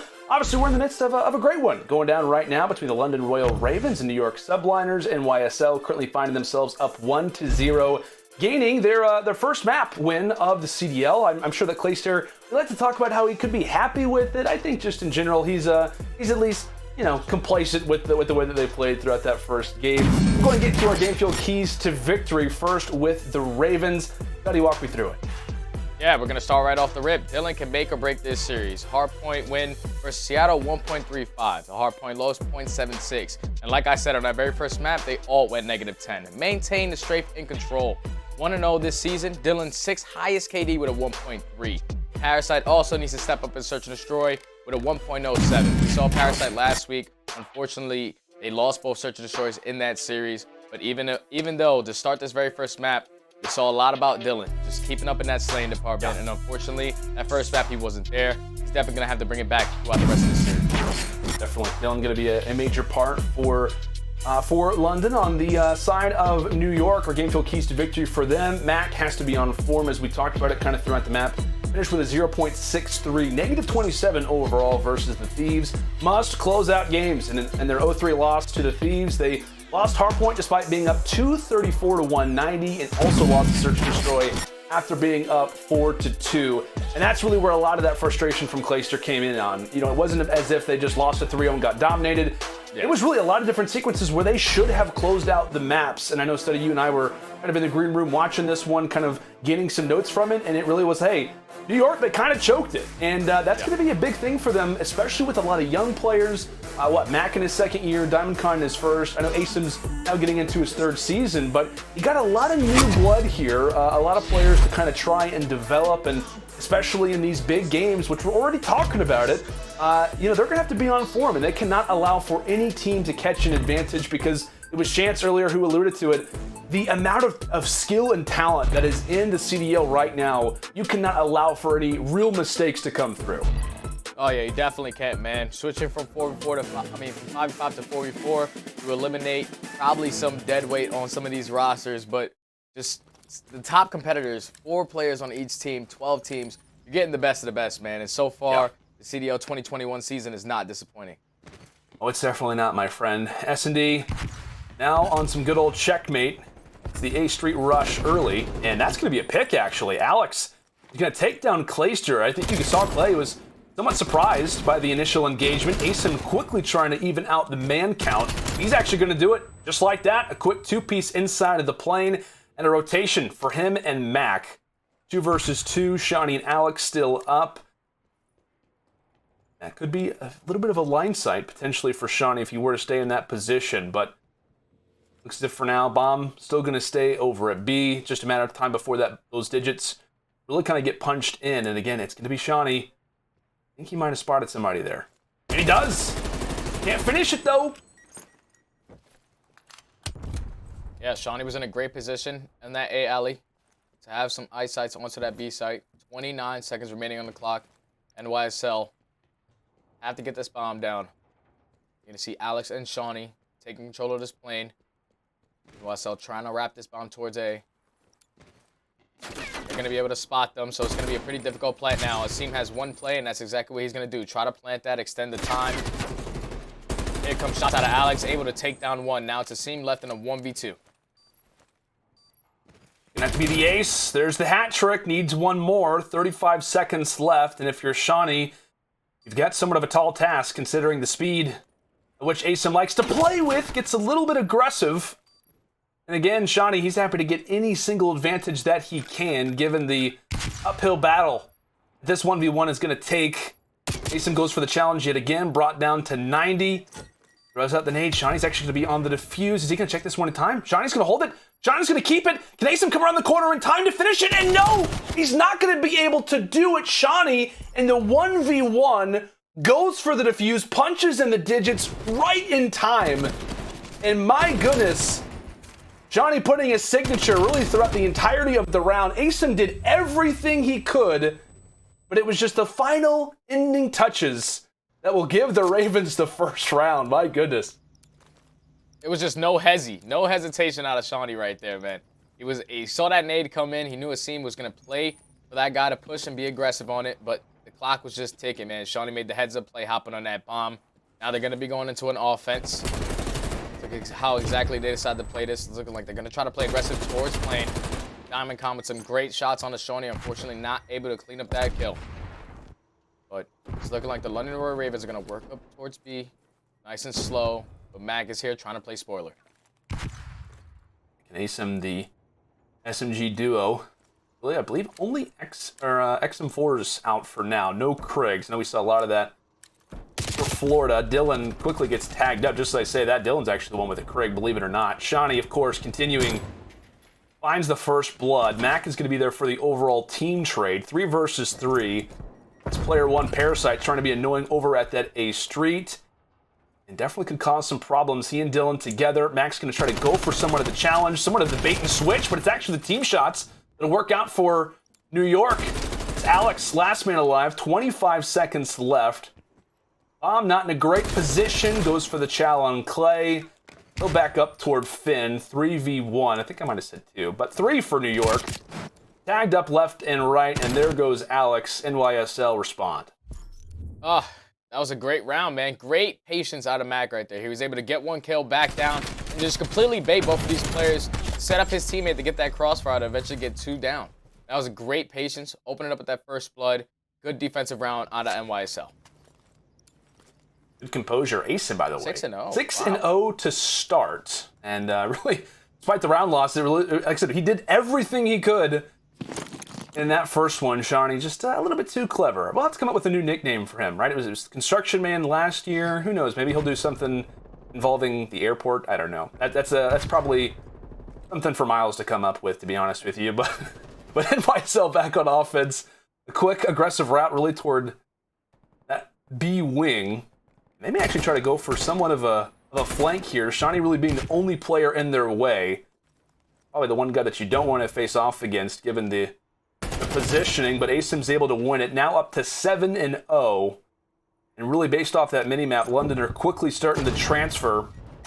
Aware of the overall position. Ox not going to be able to be a safe location for Asim. Trades will work out to where now it's going to be Parasite left in a 1 versus 2 versus Clay and Diamondcon. Really all ARs for the remainder of this bad boy, and Clay is going to be able to win. I thought Parasite had a chance to walk away with it, but that shot from Clay has been good all season long, and it's only going to continue to be. Ooh, okay. All right. That round was beautiful, man, out of NYSL. They knew that the London Royal Ravens left the opening on that right side of the map. They decided to just completely not go for either one of those bomb sites and try to work around the backside of plane. They were able to just trade it out effectively, eventually turn it into a 2v1. I just like the no rush, no playing impatient, no trying to force that bomb plant towards B. Great play out of NYSL. Over plays early from New York. Parasite 0-3 start. Would be nice if we could find a pick. Dog's getting involved. We love that. Yeah, study. My dog's getting involved. I'm sorry, guys. No worries, my friend. My dog actually was barking a ton during the opening. I don't think anybody heard it, but it happens, my friend. CDL poochers like to get involved from time to time. But again, really slow route. Clay just really wants to hold on as Diamondcon will come through with 2. Mack with the nade, and now Dylan wondering what just happened to his teammates. They were trying to play slow. He's left in really no man's land. That's going to be New York back to back. So far, NYSL's defenses are beautiful. They're always having a player watching over their opposing teammate. Right here, you saw Diamondcon able to put down great shots, eventually get a 2-piece, but it was shots from Clayster that was sitting on that back box area, able to put him down, put a couple shots down onto Parasite to give the 2-piece to Diamondcon. It just looks like the NYSL are just more prepared on this map. They have crossfire set up for each one of their teammates. No one ever is going to fight a gunfight by themselves. And Asim, 8-1, man. Starting off this game hot. Don't forget, they only lost that first round because Shawnee basically got a ninja defused in the last couple of seconds. NYSL could be up 4-0 right now. Hopefully, if they keep this pace they're getting first blood, they should be able to close this out. Yeah, not only does Clay find the first blood, he also escapes. Something he wasn't able to do in some of the earlier rounds. Parasite still yet to get on the board. Probably deserves a little bit of, maybe an assist. Putting in some work, but again, it's really New York taking advantage of mid early. And there's another pick. Now Parasite all by himself. Now's his opportunity. Able to drop 1. 1 versus 2. Very similar situation. Just a round ago, it was Clayster that won the fight, but Parasite up close versus Asim, and that is not going to happen. Look, that's what, 4 rounds in a row for NYSL. Again, off of the ninja defuse from Shawnee. As you called it, Stud, this very well could be 5-0, a very, very dominant-looking team in this mode, and that very well could be to, the loss versus LA Thieves kind of starts to refocus them a little bit. Obviously, they had the 0-3 loss versus Dallas at kickoff. I mean, technically, they were 0-6 coming into this particular series. I think this team has definitely gone back, done their homework, and really practiced as much as they could, given weather conditions. Yeah, they definitely have. But if you're the London Royal Ravens right now, you lost 2 searches in that last series last week. Now, this is another search and destroy. You got another week of practice under your belt. But as I say that, 3 are going to go down. Okay. 4 go down for London. It's looking like their search and destroy is completely abysmal. And NYSL are just completely dominating on this map number 2. They are, man. I mean, a very, very quick one. I don't even think London could keep track of what was occurring. We'll get at least somewhat of a replay back, and prayers to our observers for trying to track how fast or around that one was, but Mack really just being a thorn in the side toward bottom plane. Now 5-1. Hyper-focused Clayster giving out the comms and probably just giving a A lot of kind words to Asim. 11-1. I know we've been calling out his stats constantly, but he has just not slowed down. Continuing to be a force, and through that mid-plane. Nice shots from Clayster from afar. Mack up close. Does get traded out from Dylan, so Bomb, at least for the moment, not in a great spot. Dylan continuing to make his way up A Street. He's going to run into a Diamondcon. Con man from New York, able to stay alive, and here come the streaks from Asim, or at least pinging them for now. Yeah, he was definitely using that ping right there. Able to spot both players. Asim able to take down one on the Shawnee. Now it's Parasite left in a 1v3 situation to keep his team in this map. Able to take down Clayster. Bomb is going to be playing it towards B. He's not trying to give up his positioning by jumping up, making any noise. They can hear him. He's going to decide to push towards this right wing. Jumps down, spots one player, but unfortunately he's going to get taken down. And the Subliners, NYSL, up 2-0 in the series. Up 2-0 in the series, and it's going to be Asim, well-deserved for the best play. He also takes down, I think it was Parasite in the final kill as well. We'll have to be taking a look at his stats. I mean, an unbelievably impressive performance from him. And really, you can give props to NYSL, but a lot of it was just Asim throughout a majority of the map. Yeah. I feel like at least 3, if not 4 rounds in a row, Parasite found himself in like a 1v2, 1v3. And you see Asim getting hyped there. Love the player shots. Kind of all the players had their cameras turned on. It is a great year, great season, but good moments really from NYSL all around. Hit the commanding 2-0 lead for the moment, and 13-1. Whew. Cannot be understated. Asim was frying throughout game 2. And we talked about it in the keys to victory. We were looking at Parasite, especially in a game mode like Search and Destroy, to step up. He was sitting at a 1.07 throughout his entire series of last week. Now he's 2-7 in Search and Destroy. They found themselves down 2-0 versus NYSL. NYSL so far, map 1, completely dominated. Map 2, they only lose 1 round off of a Ninja Defuse. Could have easily been a 6-0. So now, if you're the London Royal Ravens going into this map number 3, this needs to be the bounce back, or you're going to be going home in a sweep. And thankfully, if you are London, like, Control is your best mode, but, I mean, just given the way the first 2 maps have gone, I don't care what the stats will say. Yeah. Given the way that they've played recently, New York just looks like a different team. And granted, it's hard, right? Because their series versus the Thieves, it was super close. Like, I mean, everybody was in regards to it saying, hey, despite it being a 3-0, it's probably one of the closest 3-0s that we have seen in an incredibly long time. But obviously, props to the Subliners for doing what they did. We're going to take a quick look back now at that Search and Destroy for our U.S. Army tactical play. This one coming in round number 3. As we take a gander at this one, I'm assuming Asim's going to be involved in some way, Study. Yeah, it was just all about this round number 3, man. Them not being aggressive on offense, at least not towards one of these bomb sites. They decided to push out towards that right side of the plane. You see Asim was able to open up with 1 Mack immediate there for the trade. And once again, he's going to get traded, so now it's a 2v1 situation. You could just tell right there for the NYSL, the communication was there. They were never going to let one of their teammates just left out to dry. Forces Parasite in a 1v2. And then you're shooting up against 3-time world champion in Clayster. He's going to take you down with that XM4. If you're the London Royal Ravens, like I said, map 3, we need a new spark. Because if not, it's going to be a 3-0 for NYSL. Yeah, that's a good call, my friend. Who's going to be the spark? We've talked about it. Could it be Dylan? Could it be Alex?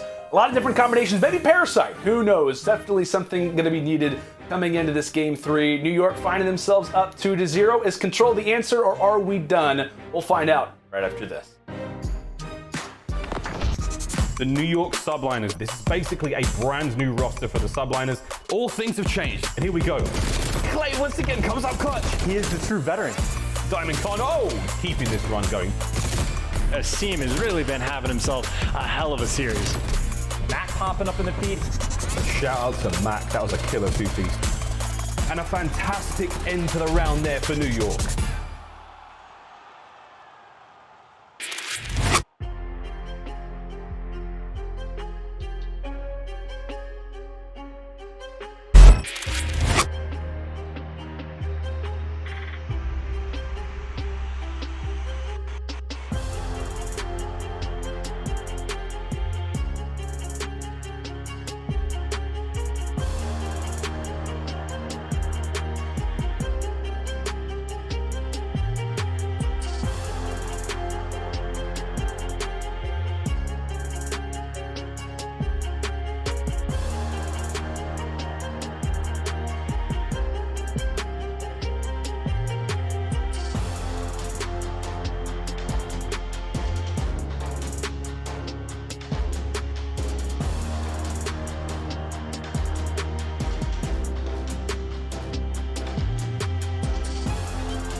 Call of Duty League is presented by T-Mobile, now America's largest and fastest 5G network. Set your sights on the competition with T-Mobile, the leader in 5G.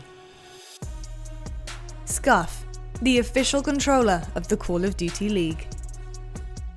The Call of Duty League is presented by USAA Insurance. We offer insurance that's made for the military community to help them easily protect what they've worked hard for.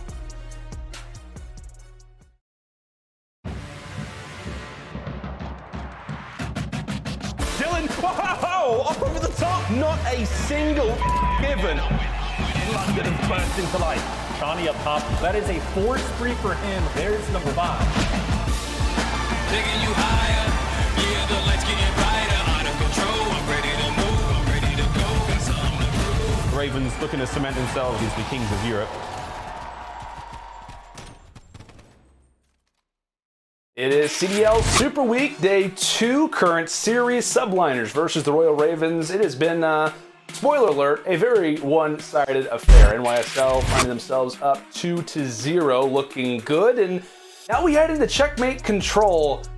I mean, honestly, we look at the stats for Royal Ravens, they've been better in control. Overall KDs for them have been good. Certain players kind of performing in this mode in comparison to others, especially at the kickoff in their first series versus Seattle, but still, I don't know, man. It's not been easy for them, and I know we kind of go back, take a look at a few different players. A lot of focus has kind of been on Parasite for this team, kind of the temporary substitute as we wait to see what happens with Zero. But Search and Destroy, 17 and 21, 0.81 overall this season for Parasite. It's not easy, right? I mean, it's not an easy situation for him to try to come into this team, kind of try to transfer his play style into a roster that's really just trying to make do, really until Zero's able to come back. So not an easy time for them. And when we talk about their schedule as well, they've got a lot of difficult teams ahead. They've got Dallas, Thieves, and Minnesota after this series versus NYSL. A very tall task for the Ravens, and one that maybe can be changed up after this control is done. Well, yeah, I'm just really hoping, like you just said, that schedule is really, really scary for the London Royal Ravens after this series right here, especially in Search and Destroys. Like, I'm expecting Parasite to be that player that's going to step up in those Search and Destroys. Unfortunately, they basically get 6-0 on that last map. One round going to their favor because of a ninja defuse, but overall, their strategy in Search and Destroy is just not good, man. I'm really hoping that they're able to just fix that, especially because we are in Super Week. There's so many matches that need to be played, and so far, your hard point doesn't really look too good. Your Search and Destroy, you're not winning them, and you're just starting down these series 0-2, man. No one is keeping up in the slaying department for that roster either. They just need to have a spark, man, like I said, especially on this map 3. This can make or break this roster right here, especially going throughout the rest of this week. Yeah, that's a great call, my friend. And I feel like, too, like if you are in London's situation, again, you're looking at the schedule ahead, you're thinking, hey, we're down 2-0. Do you think Parasite can kind of be that guy, given his history? We know how vocal he likes to be on teams, sometimes to a fault, but still, nonetheless, I mean, do you think that he can kind of be a player that, despite joining them late, could possibly be the one that is able to kind of unite them, to be the force in the comms? Definitely, man. If you're Parasite, you're trying everything you can to possibly solidify your spot back into the CDL. So you're going to be the best teammate you possibly can. Every single call-out's coming in, every single time your teammate needs a trade or something, you should be there. So if you're Parasite, I know you find yourself down 0-2 in this series right now, but you still got to keep your head high. There's still a series to be finished here. Hopefully in this map number 3, the London Royal Ravens are able to show some life. I mean, what? It's been a crazy day up to this point. Paris winning 3-0 in their series versus Florida. That one was a shock. I couldn't even believe that either. I know, we were talking to each other. We're like, wait, this one's over already? Props to the Legion, without a doubt. I think for the Ravens, maybe a little bit of salt in the wound. Straps as a good performance today. I don't really know. Maybe I'm digging where I don't need to. But still, again, not an easy schedule. We had it on the screen for a moment. Got some very, very solid rosters to face off against. And really the road, that's the problem with this group, right? This group A, a lot of people talked about it, how difficult it was going to be. And unfortunately for London, you face off against Seattle. You obviously lose that one in the game 5. You really needed to have that. You needed to come out better here versus NYSL. At least two teams that to start off the season haven't been great, but again, they've got some stacked competition still to face off against. So Again, it's going to have to be in this control, and correct me if I'm wrong right now, Study, but I feel like it's going to have to be Dylan really coming into this control to be a major difference maker for the roster. But we're going to take a quick look here at New York Subliners. Their road to the Stage 1 Major. Obviously lose that series versus the Thieves. They've got a few matchups, 4 to be specific, throughout Super Week. Their current one versus the Ravens. They've got the Røkkr on the 25th, Empire the next day, and the Seattle Surge to close things out. Again, no easy teams, no easy schedule for anybody. But for New York, you're happy to get at least the start that you have up to this point. Again, all the emphasis on this control. It's been good for London. Subliners, we have no idea what to expect just because of how close that their series really was versus the Thieves, but I'm just hoping it's a good one, man. I don't want to start off the day with 2 3-0s. Oh man, me either, man. I think we're like probably the bad luck or bad juju casting duo. Yeah. Like so far, we've had a couple series that just go 3-0. We only had one series go 3-2 so far. So I would like to see a couple of this team just push it to the limit, man. Show some life. I need some more Call of Duty to talk about, man. Give it to me, fellas. Come on. Definitely, my friend. Well, hey, you know what? Can we do something really quick, Study? Possibly to see if we can get a game 4. Okay. Spirit fingers?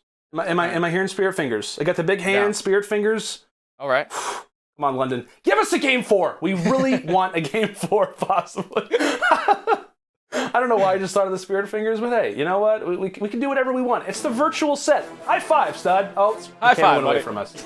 We did it. The camera just didn't happen to capture it. So, again, we're all chemistryed up. Well, hopefully the Royal Ravens can actually be, better in the chemistry department coming into this next one. But still, just a few issues getting into the lobby, making sure everything's secure. We want this game to roll without a hitch. Obviously, we want to make sure that this game can be fully played out, make sure everything is good. But here we go. Looks like checkmate control is in fact loading up. We talked about checkmate control. Sometimes can be very punishing, especially if you are on the offensive side. Can be some problems if you're not really in sync, which again could be an issue for the Ravens. But now's their opportunity. Now's their chance. Really, in terms of control, the only one that London has played, including kickoff, is on Garrison. So a lot of those stats, a lot of that, strength is going to be coming into a new map. All focus on the Ravens coming into this one. We'll see if the NYSL can keep up with their aggressive play. Again, it's checkmate. Again, it's the ARs that are going to be in focus. We'll see how this one plays out. Starting things off with Clay, and I've been talking about ARs. He's going to actually be rocking the XM4 to start. I know he's been rocking a lot of Krig, at least in scrims, but focus instantly onto the A Street. And how about 2? A lovely beginning for NYSL, already gaining at least some presence over at A, and Clayster, he wants to get aggressive. Yeah, to get 3 down right off the rip. Now they're able to work on some early ticks towards that 8 point. Alex able to get 1 kill, Asim with the trade. They're going to see a player jump off that top crate. He's going to get traded by Clayster. Clayster starting off the map 4-0. He's going to spot another player right in front of him. There goes the 5 spree for the 3-time champ. So far, he has not missed a beat, man, and this is a perfect example, especially for your young players. If your veteran player is stepping up, playing big like this, it just gives you that extra push to just show up when you need to. Especially Clay going on a run, 6-0. Shawnee finally able to silence him, but of course it's Diamondcon on a 3 streak himself, picking up for his fellow AR. Gotta be fun for Diamondcon, right? Playing with Clayster, playing with the 3-time champ, wants to be one of those young guns that can bring Clay another ring, but it's the 8 point fast, it's the 8 point early. Instantly, the focus kind of comes toward this top plane.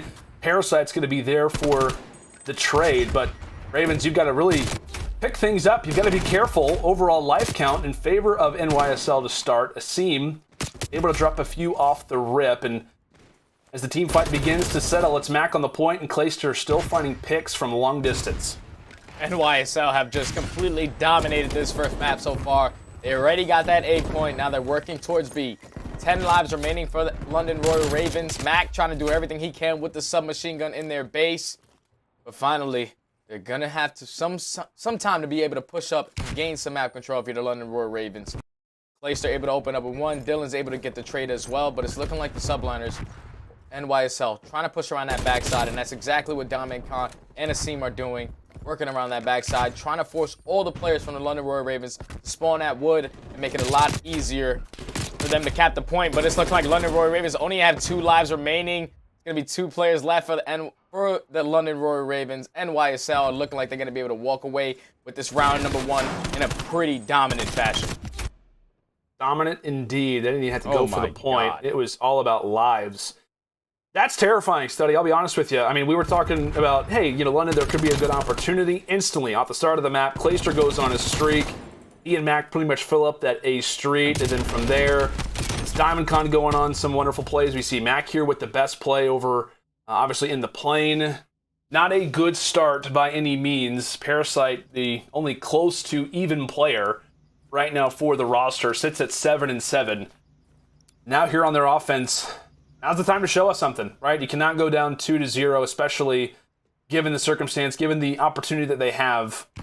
Now here, where we stand, but nonetheless, fresh round, early pick coming through from Alex as a look to try to instantly grab some plane control, as Dylan and Parasite will be able to go for the pinch and at least wipe away things for the moment.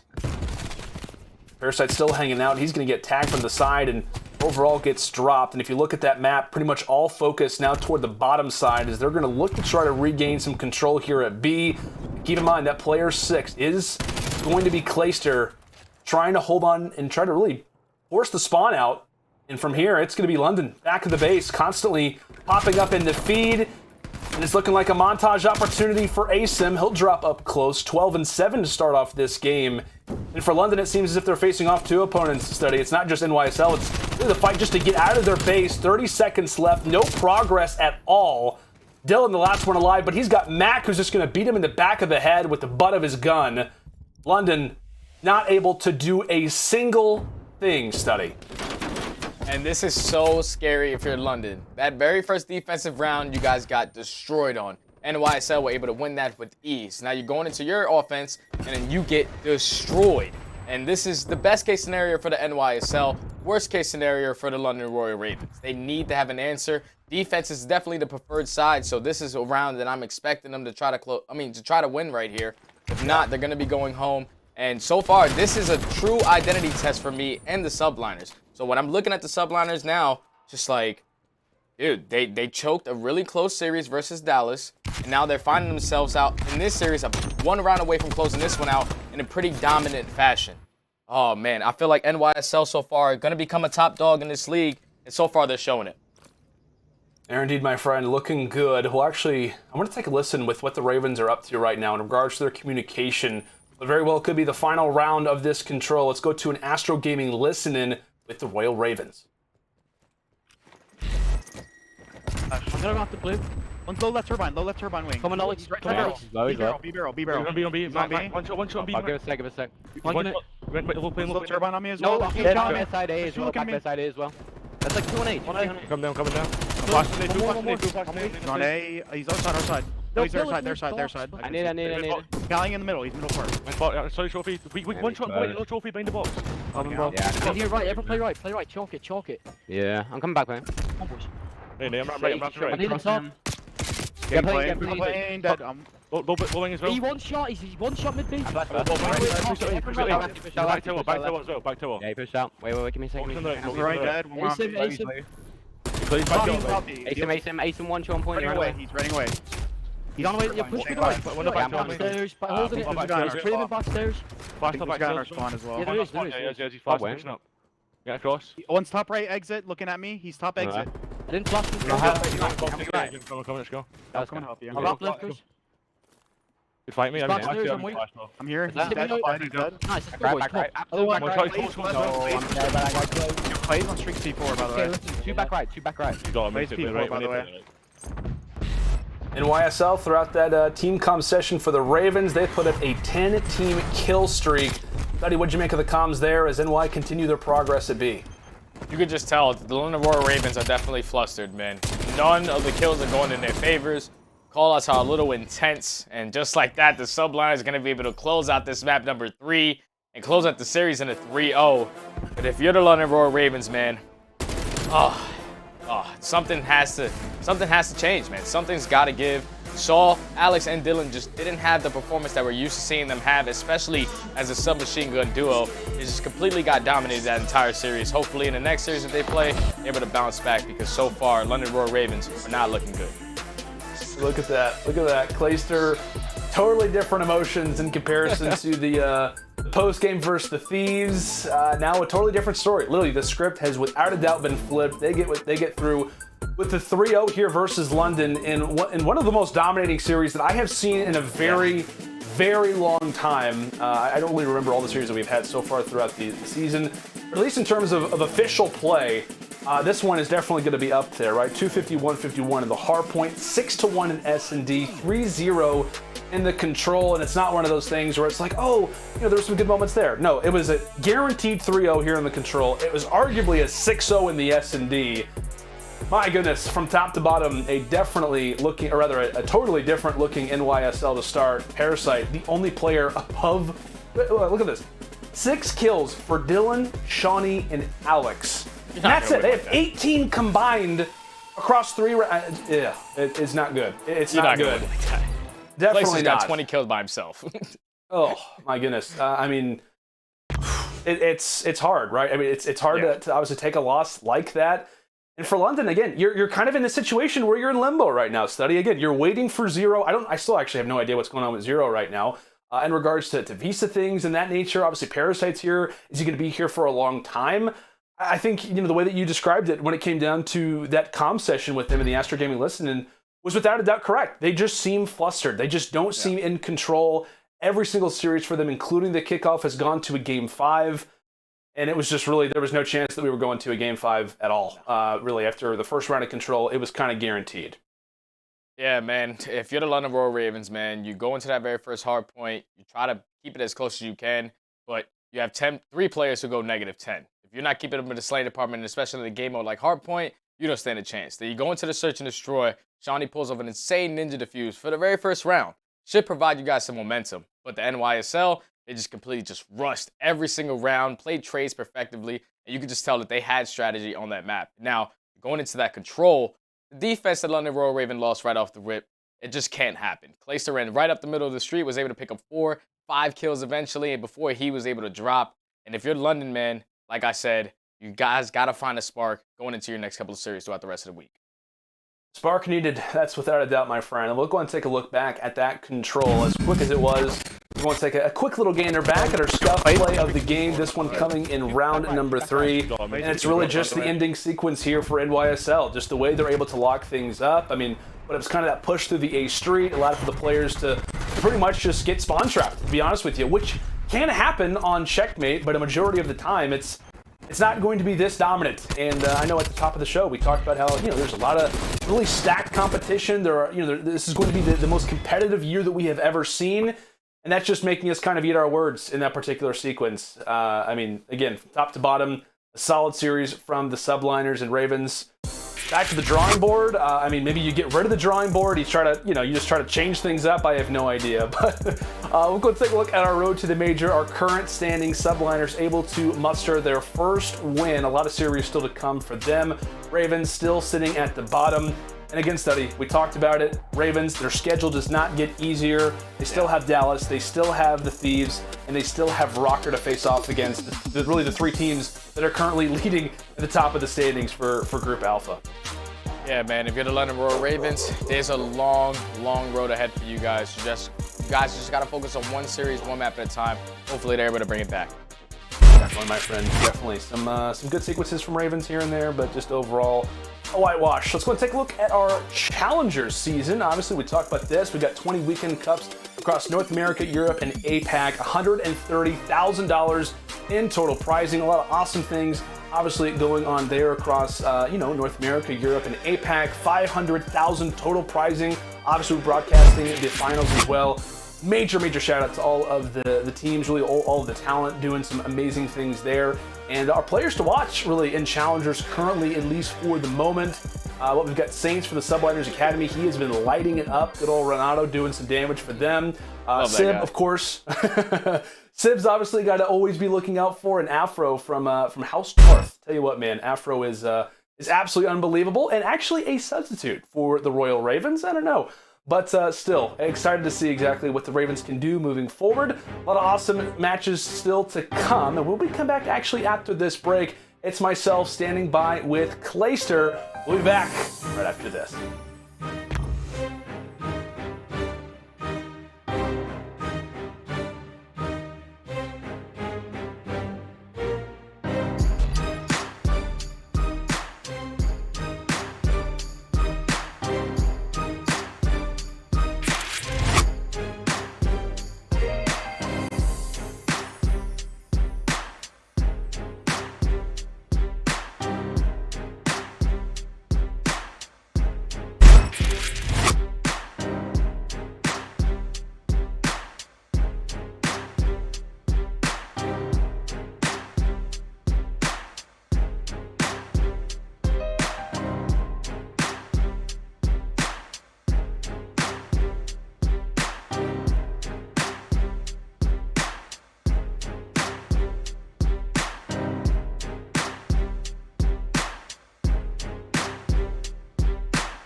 The New York Subliners. This is basically a brand new roster for the Subliners. All things have changed, and here we go. Clay once again comes up clutch. He is the true veteran. Diamondcon, keeping this run going. Asim has really been having himself a hell of a series. Mack popping up in the feed. Shout out to Mack, that was a killer two-piece. And a fantastic end to the round there for New York.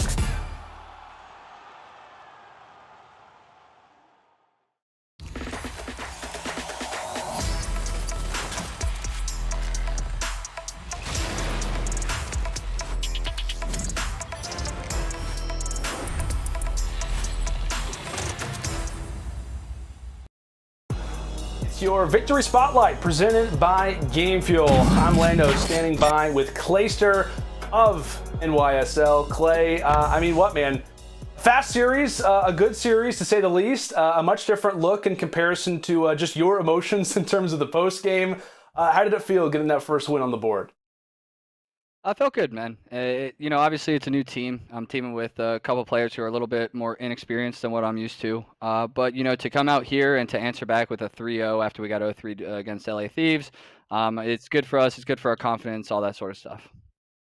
I want to ask you, like, really kind of coming into this series, I have to imagine that, you know, wasn't really proud, or rather you guys weren't really like stoked with the way the performance has been going up to this point. I know it was kind of a quick roster adjustment versus Dallas. They obviously lose 0-3. One of the closest 3-0s that we've seen in a very long time. 0-3 loss to the Thieves just a few weeks ago.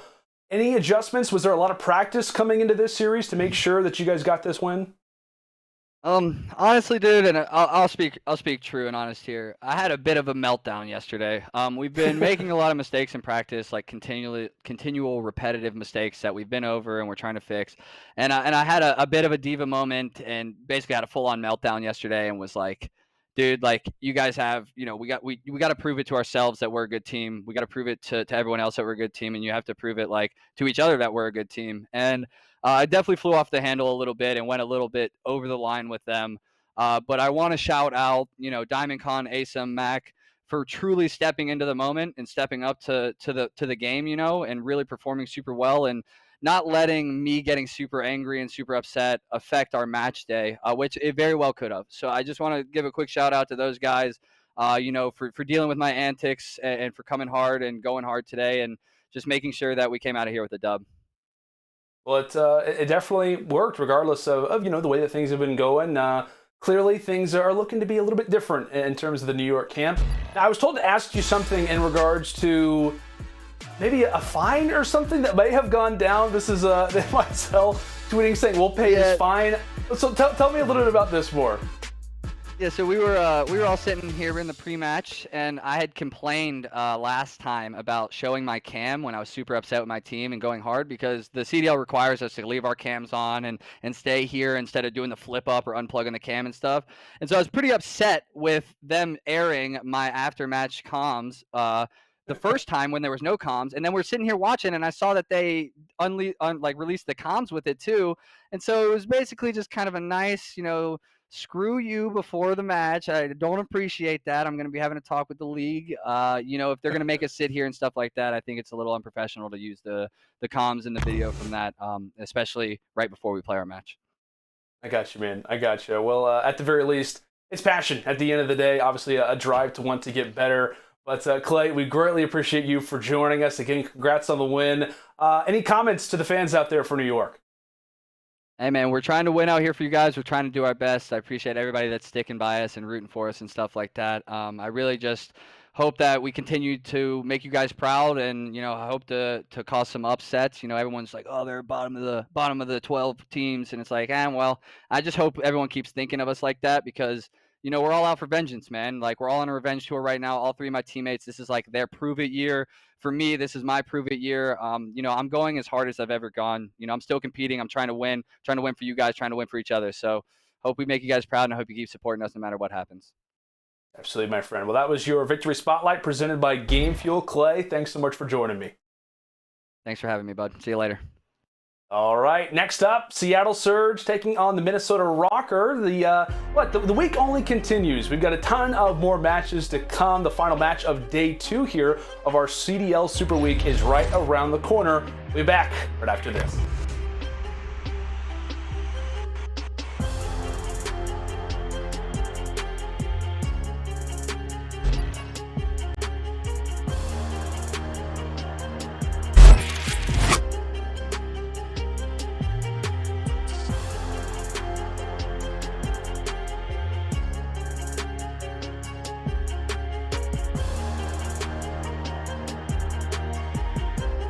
You see what it looks like outside? Come on. Come on, man. You weren't losing Minnesota that shit.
It is day 2 of CDL Super Week as we are getting ready to hop into our final match of the day. Seattle Surge taking on the Minnesota Røkkr.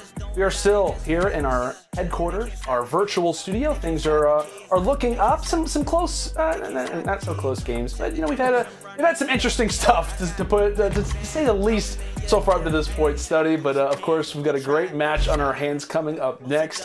Excited to watch both these teams face off, and let's go get right into it. Let's go ahead and meet our first team, the Seattle Surge.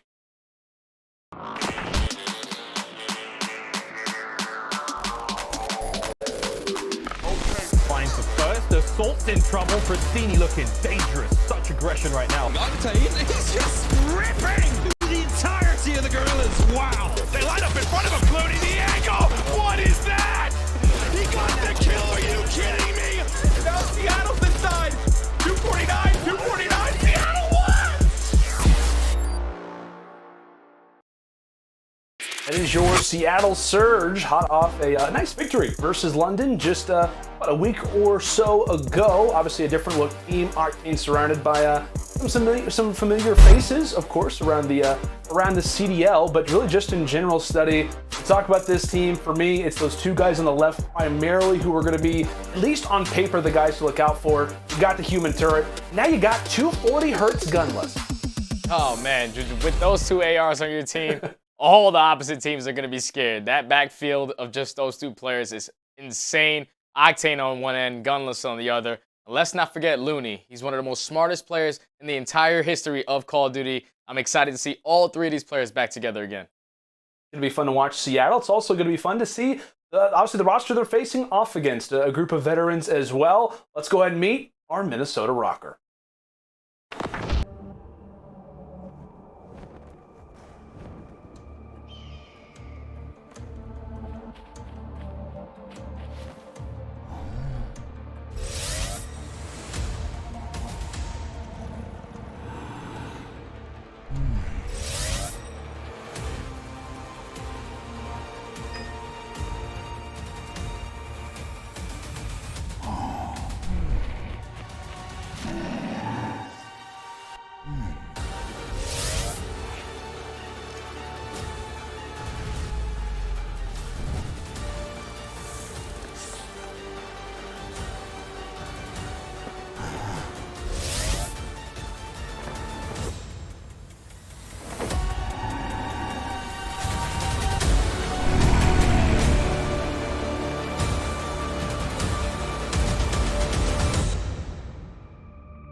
Your Minnesota Røkkr with at least one of my favorite intro videos, without a doubt, in the entire CDL. I mean, really from top to bottom.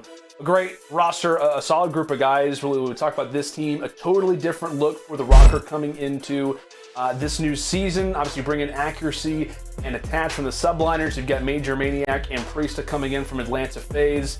Some old duos, and really guys who just want to win, a passion to obviously try to walk away with games, guys who are hungry at this stage in their career to want to continue to improve. And I'm excited for the Røkkr this season, Study, especially given their recent victory versus the defending champs, Dallas Empire.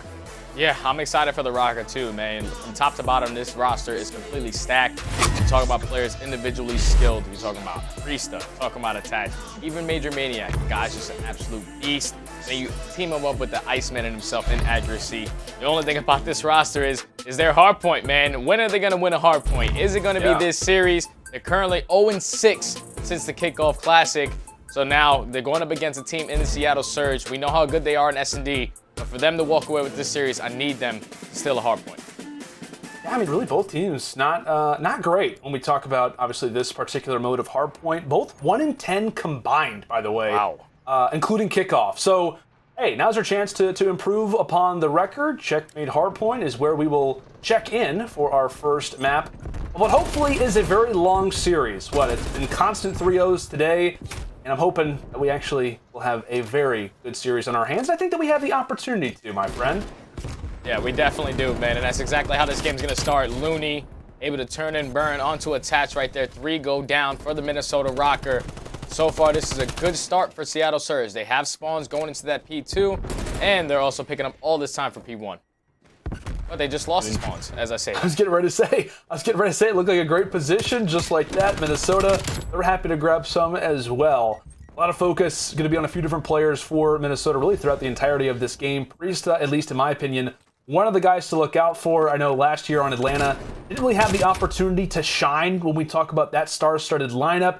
Now he's got the opportunity to with this team. Another guy, of course, going to be attached in a major gunfight, able to take down Loony, who was trying to hide behind those yellow crates. Minnesota really just looking to try to clear out the spawns. A lot of focus going to be on these players trying to make their way through Finn, at least to start. Røkkr able to shut them down.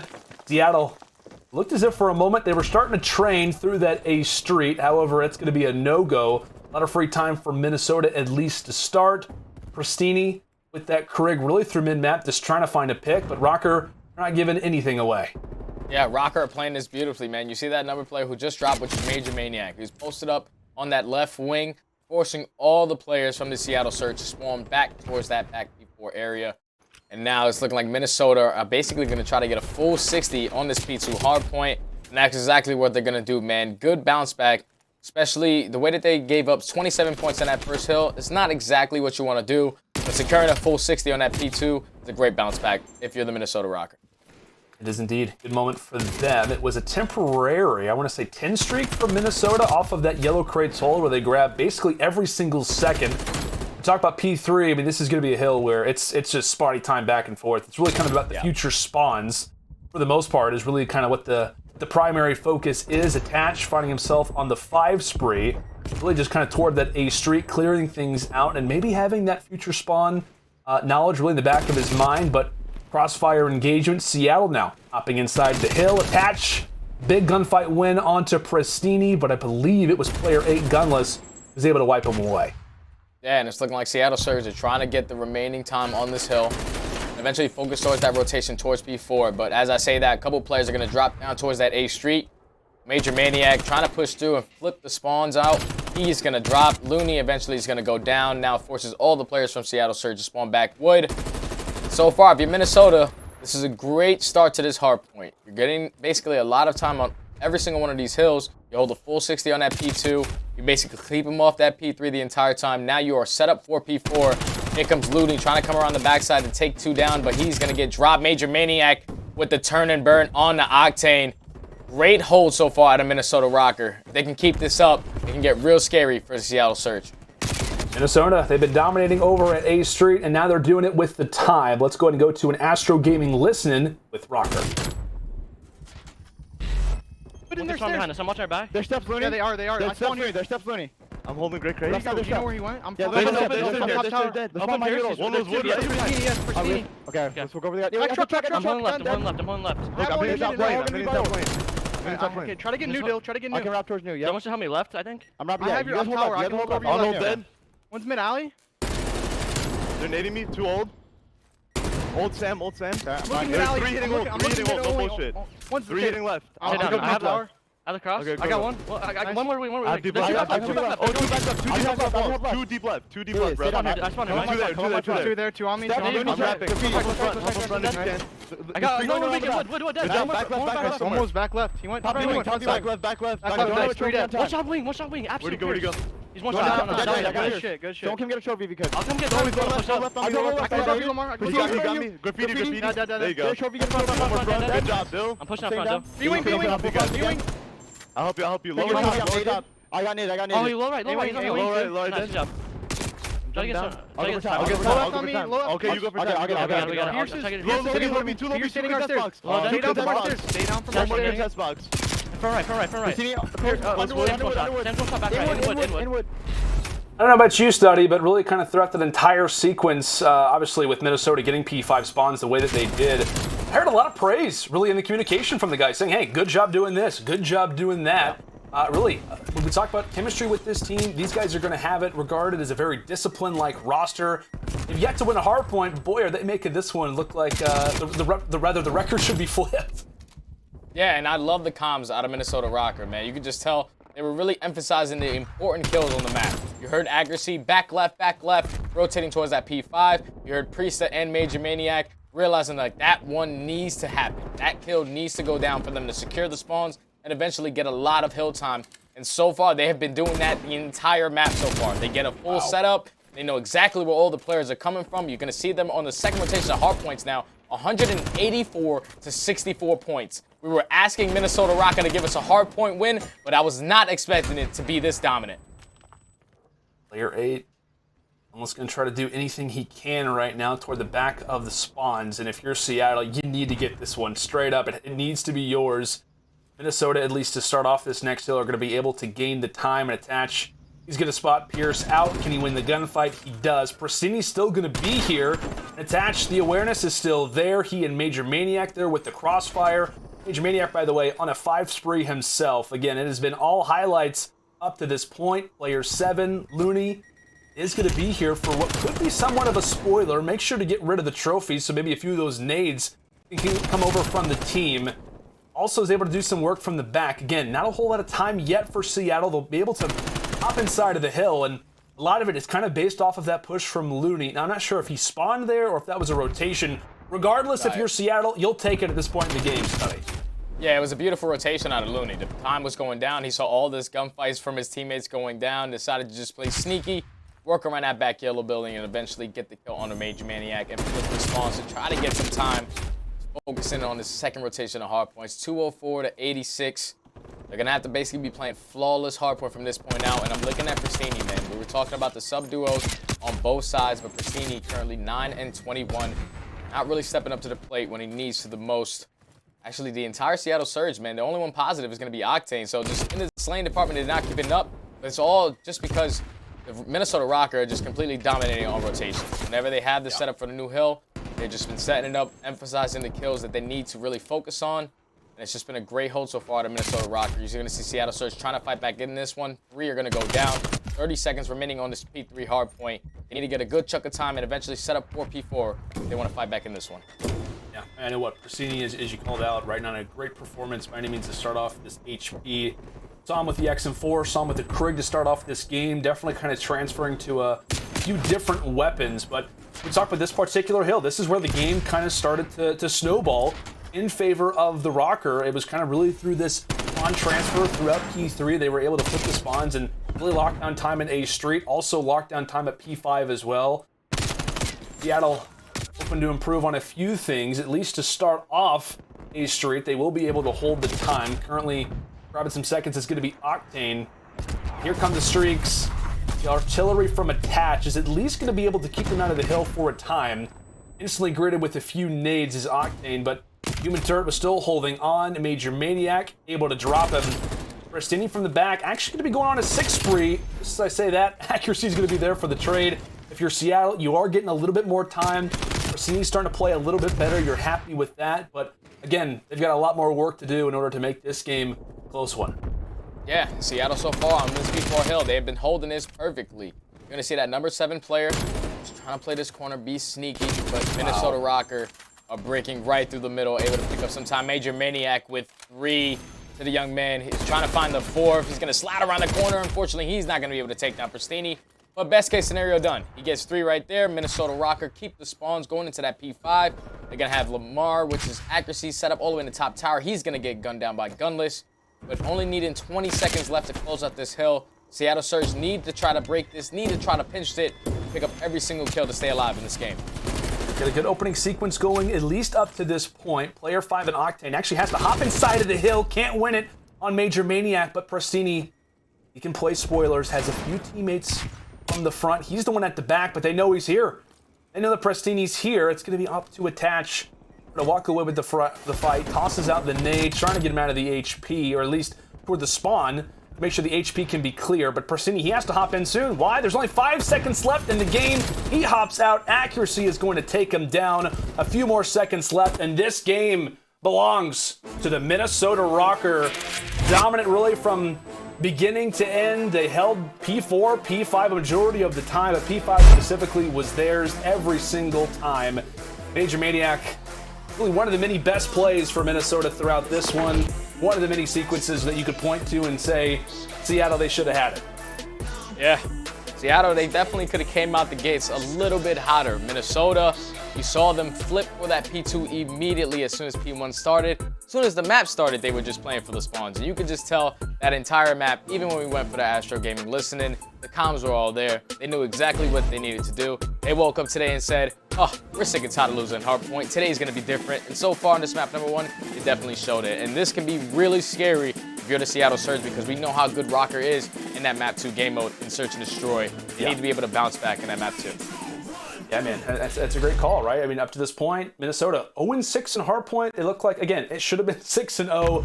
Totally different story. Røkkr coming out hot and looking fantastic. Really throwing a number of different sequences. But hey, Game 2 Search and Destroy, it's up next. Røkkr's bread and butter. Seattle also pretty decent at it as well. We'll see if Seattle can respond or if Røkkr can find themselves up 2-0. We'll be back on your browsers in just a moment.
Call of Duty League is presented by T-Mobile, now America's largest and fastest 5G network. Set your sights on the competition with T-Mobile, the leader in 5G. Scuff, the official controller of the Call of Duty League. The Call of Duty League is presented by USAA Insurance. We offer insurance that's made for the military community to help them easily protect what they've worked hard for. I mean, basically, MajorManiak just has to hope that nobody comes behind him. He actually gets bad timing. Oh no! Advantage, forced it to be. It's never over. It's never over. He was worried with Priestahh going down that they were going to fly behind him. Huke, though, does get taken down by accuracy. Now a 1 versus 2 for Crim. The GOAT is going to get taken down. It's accuracy. It's the anchor. Minnesota Røkkr with a big upset over the Dallas Empire in a match that they needed.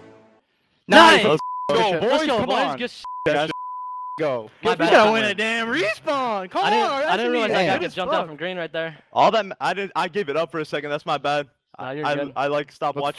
Go, boys. That's the huge. hard points. I got fried, bro. You're good. good. What 1-3-0, bro. My good. wasn't working first game. Got Just fried in know those hard points. in the ice. Yes, sir. We did, But- baby. Yo, you see what it looks like outside? Come on. Come on, man. You weren't losing Minnesota that to shit. Texas, baby. That was the Røkkr just days ago, taking down the defending champions, the Dallas Empire. One thing I took away from those comms study was, I think it was Major who basically said, all we got to do is just win a respawn. And they do that so far in this series, right? They're able to make good on it when it comes down to that one on Checkmate, making Seattle, pretty much making their heads turn.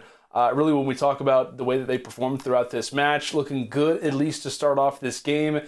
And really, I mean, we talked about it kind of at the start of the show. If the Røkkr can win respawns, how solid they can be, a very high ceiling is definitely going to be inbound. And as we talked about the Minnesota Røkkr, we're going to pull up our Game Fuel keys to victory for them, which is, hey, continue to win the Search and Destroys. They are 3-0 this season, a 1.20 S&D KD as a team, which is good enough for third. And then also, Røkkr need to step up in the hard points, 1-4 on the season.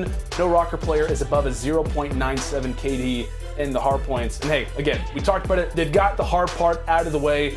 Now it's time for them to focus on their bread and butter and some good old Search and Destroy. Yeah, man. We're talking about it, the hard point, man, and they completely dominated that hard point. Every single rotation, they were fully set up. P2, P3, P4, P5. They were just having every single setup they wanted to, and it definitely showed on that map 1. If you're Minnesota Røkkr, you gotta be riding the storm right now. You're feeling really good with that map number 1 win underneath your belt. And keys to victory for the Seattle Surge. Steady, keep it going, my friend. Yeah, we're gonna start off with Gunless and Loony need to continue playing well in the hard points, and we saw it right there.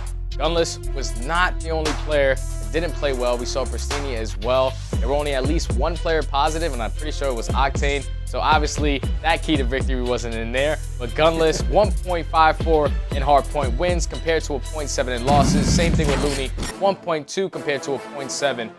The hardpoint was the biggest thing for me because we know how good of a search and destroy team this team can be, but we also know how good at search and destroy Minnesota Røkkr are. So they're going to be 3-0. Seattle Surge, their backs are against the wall. Prestinni did not have the great first map that he was looking forward to, but this is the bounce back. You need to go into this search and destroy, at least keep it close, and try to pull this out to keep this series going. Yeah, we talk about Raid, which of course is going to be up next for Search and Destroy. We'll have Raid for not just the S&D, but also the Control. So we'll be here for a little while. And kind of in reference as we fly in for this, I think you are kind of looking at Prestinni in terms of trying to maybe walk away with a few of those first bloods to try to make an impact. I mean, where do you think he could do that? Do you think he can do that on this map specifically for Seattle? I think he definitely can, as long as he's trying to control around that P5 mid-map area, working towards pillars, working towards Zig, working towards water steps with his submachine gun. It could be really easy depending on how his teammates are set up around these other bomb sites. So if you're Prestinni, just try to stay aggressive towards mid-map. We fly in for round 1. Seattle kicking things off on offense. Early damage done. That's actually from MajorManiak. Keep in mind, a lot of pressure already inside of Art, or at least kind of just toward the outside. They're actually hanging out in Zig, so my apologies. Thought they were making their way in already. But Prestinni dropping early for the first blood. Offense not scattering necessarily, actually keeping together pretty well. Priestahh with somewhat of a nice angle sitting through P5. MajorManiak aware of that push that only seems to continue. Again, despite being down in man count, Seattle, they're just looking to stay together, trying to find those picks and really put those Krigs to use. Able to free up some space, get some real estate, and that bomb goes down from Loony. Yeah, now it's a 4v3 retake for the Minnesota Røkkr. You're going to have Gunless versus MajorManiak trying to push out this laundry side. Here comes his teammate in Octane trying to help him. But all the players from Minnesota Røkkr flanking the backside. Loony able to take down one. He's going to get traded by aBeZy. Octane able to line it up with the 2v2 now. aBeZy going to push up towards this left side laundry. 20 seconds are going to be remaining. Octane going to be able to take down Attach in the top window. Octane trying to take down aBeZy. Now it's a 1v1. Gunless is making the great heads-up play here. Dashy just play the clock. Should be able to take out aBeZy here in any second. But that's a great first round out of Seattle, man. They ended up getting first blooded, but they still make the round winnable. And that's exactly what they do, just winning their gunfights when they need to. Great first offense out of the Surge. Definitely, my friend. Like, yeah, I thought for a moment it was not looking good for Seattle because obviously Prestinni drops for the first blood. Then in my mind, I was like, okay, they might run into a few problems, but there isn't really a whole lot of focus inside of Art. Priestahh, I think he had somewhat of an angle toward P5 from pillars, but really just in general, they focused well. They got some map presence. They made sure that laundry and a little bit of jungle were clear, and from there they gave themselves some space, and really in the attempt to retake Røkkr, they just couldn't really get a whole lot going. And that's a good sign if you're a Seattle fan. Really just kind of wipe that first game out of your memory. Focus on some search and destroy because you're going to have to continue with that prowess as the game continues because of how good this Røkkr team has been at search and destroy, specifically MajorManiak and Priestahh, really just filling the stat sheets. And that's a nice angle from Prestinni. We actually saw that one a few weeks ago. Pretty much just aiming through the statue, can get that line sight on the top mansion. Gunless was able to get one in sequence as well. An instant 2v4 for Røkkr. And not in the greatest of positions considering that Gunless is watching their back door. I think Priestahh is trying to get up close and personal. Attach is able to get a little bit of space.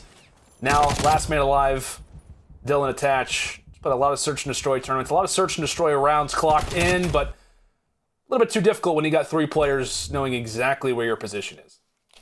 Yeah, man. The Seattle Surge right there, their defense was beautiful. You had Gunless sitting towards kitchen. You had Prestinni push up towards that P5, play towards those water steps. He was able to open up with a great angle first blood on the accuracy. But then you saw him. He shot from water steps and baited the player out at Zig that gave Gunless that free kill. MajorManiak peeked it, thinking that that player from water steps was going to turn the corner. That was just great communication out of the Surge right there to win that round. Now they're going to be going into an offense. They're going to completely switch up pace right now. They're going to decide to bring this over towards A. A couple shots are going to go into accuracy, into that top pocket. Going to force him down. But this is an open A planner. They decide to take it. He actually has to be careful. I was going to say, kind of playing that island position over at basketball. Gunless is going to drop him with the Krig, which only continues to make more of a presence, especially in these search and destroys.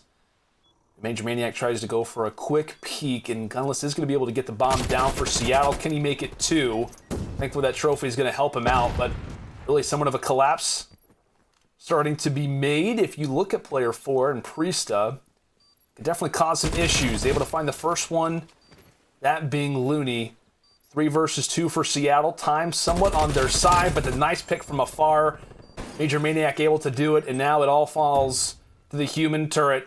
Sam LaRue, they line up, but not enough time.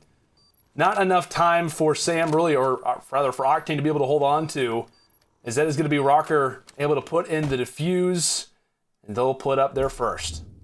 Priestahh had such a big round right there. It was a 4v3. He catches Prestinni, trying to be that flanker, pushing toward that opposite bomb site, was able to pick up him. Then he goes around the flank, able to pick up another kill, but he wraps back towards his team to making sure that he's able to at least play the trade or just team fire the last opposing player. Great rounds out of Priestahh, currently on a 3 spree. Now they find themselves down 1-2 in this map number 2.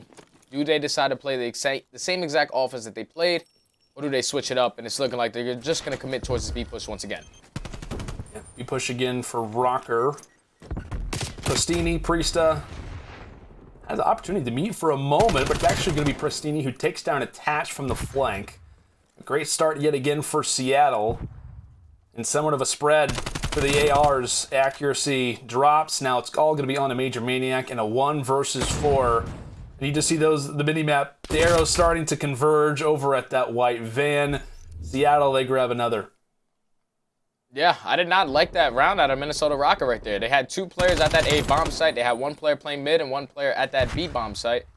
They were both playing island players in the opposite 2, but they're both submachine gun players, Accuracy and his teammate. They both decide to push up and be aggressive towards Laundry side, and eventually they get taken down. I would like to see them just take their time and at least gain some information on the map, but that's going to cost them that round there. Now, they're going back in on defense. They just clutched a 4v3 clutch in their previous one. MajorManiak currently sitting at 1-4 for the Minnesota Røkkr.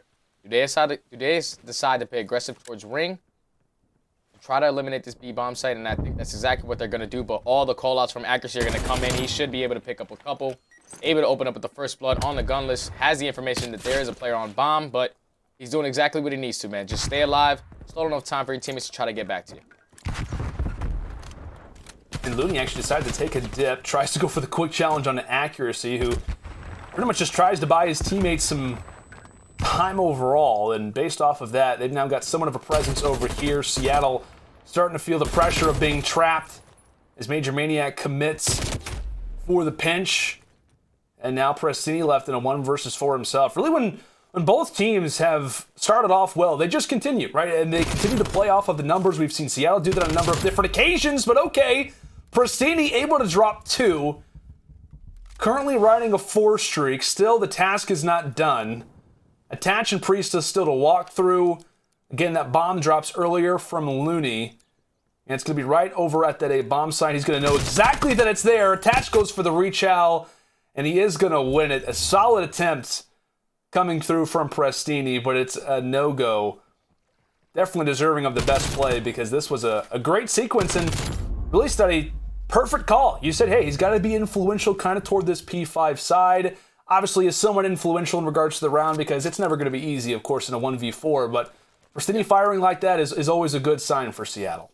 Yeah, especially after the map that he had on that map number 1. You need this guy. He's an emotional player. He plays off of emotions. So when he's feeling hot, he's feeling hot. And so far, he's trying to give that answer back for his team, especially not having such a good first map. He was trying to clutch up that 1v4, but eventually got taken down. That play was all on accuracy, man. Just getting the information and staying alive for his team. But it's looking like Minnesota Røkkr this time decided to switch it up. Have all their players over towards this B-bomb site. And trying to play aggressive towards Laundry. Here comes Loony trying to go for the trade. Able to take down Prestinni. Now it's attached. Able to get the trade onto Loony. We're going to find ourselves in a 3v3 situation. Looking like Seattle Surge are all trying to break through middle map. What are Minnesota Røkkr going to do to try to hold? And really, obviously, based off Concaster, we can somewhat point out where the arrows are coming in. But if you're Minnesota, you have to be somewhat aware of the angle given the freedom over at B. They have to be pushing their way through Art, and it looks as if Accuracy's going to find one over at Ring. Can he make it too? And he will. Last player alive, couldn't really do much either. As the Røkkr commit, again, kind of doing something a little bit different. They force everybody this time onto the site, and it clearly works out, issuing all of their players toward Ring, and Accuracy having a nice little highlight play there toward the end. Yeah, so the way that the Seattle Surge are playing their defenses is they have one player who's just scouting towards that B-bomb site. He's going to call out a couple players if they're going towards that direction. But Minnesota Røkkr, they have known how Seattle Surge want to play their defenses. Basically, they're just stacking around middle map, making it easy rotations back and forth. So they decide to flood out a side. Eventually works out for their favor. Now we find ourselves tied at 3-3. And it's looking like Surge are going to do the exact same thing that Minnesota did this time. Trades are going to go in. 2v3 situation now for the Seattle Surge. Attached, able to kill another one. Now it's Gunless left in a 1v3. The problem for Gunless is that really, just in general for Seattle, Pillars was wide open. I mean, Pillars was wide open. There's an easy attempt for a flank, and that's the issue with Raid from time to time, especially in Search and Destroy. When you're on your offenses, there's a lot of different angles that the defense have. That's one of the reasons why it's such a fan favorite, really, because of defense and offense. Both have good opportunities to make plays. We talk about hardpoint, we talk about control, we talk about S&D. Really, both sides have the opportunity to make some plays, and that's exactly the sequence that we see there. Røkkr able to capitalize and take the lead in this S&D. Again, Seattle have been playing very well up to this point. As we'll now get to see what the Røkkr have up their sleeves. It looks as if it is going to be an A push this time around, and already tagging up. MajorManiak stayed there. Prestinni is going to have an easy first blood, a few seconds late, but he's still able to walk away with it. Bomb goes down. And now here comes the sequence from the Surge. Accuracy hanging out in top mansion. He's going to have a few different angles to look at. The first one being Prestinni. He's actually able to stay alive for the time. Nade goes a little bit far over. Accuracy is going to be able to drop him regardless. So current 3 versus 3. Loony making his way through basketball court. Octane, the human turret, he and Gunless together trying to combine for a few shots. Priestahh drops out. He gets traded. Accuracy in the meantime able to find the first pick. And now it's going to be 2 versus 1. Can Gunless make some magic happen? Drops the first, instantly fires, has to go for the defuse. And unfortunately, there's not enough time as Attach will give the Røkkr their 5th round. Man, oh man, Minnesota Røkkr have answered back with 3 straight rounds in a row. They have been dominating so far on their offenses and their defenses. You can just tell the mid-game adjustments are all there. Even though their teammate ended up getting first blooded there, they rushed that bomb plant. They realized that it was throwing them completely off if you're the Surge. They decided to stack B there instead of stacking A. Hit a free bomb plant. Then eventually you saw Prestinni try to jump out and try to be aggressive towards that Tiki area, but Accuracy with some great shots from that top bedroom window was able to take him down.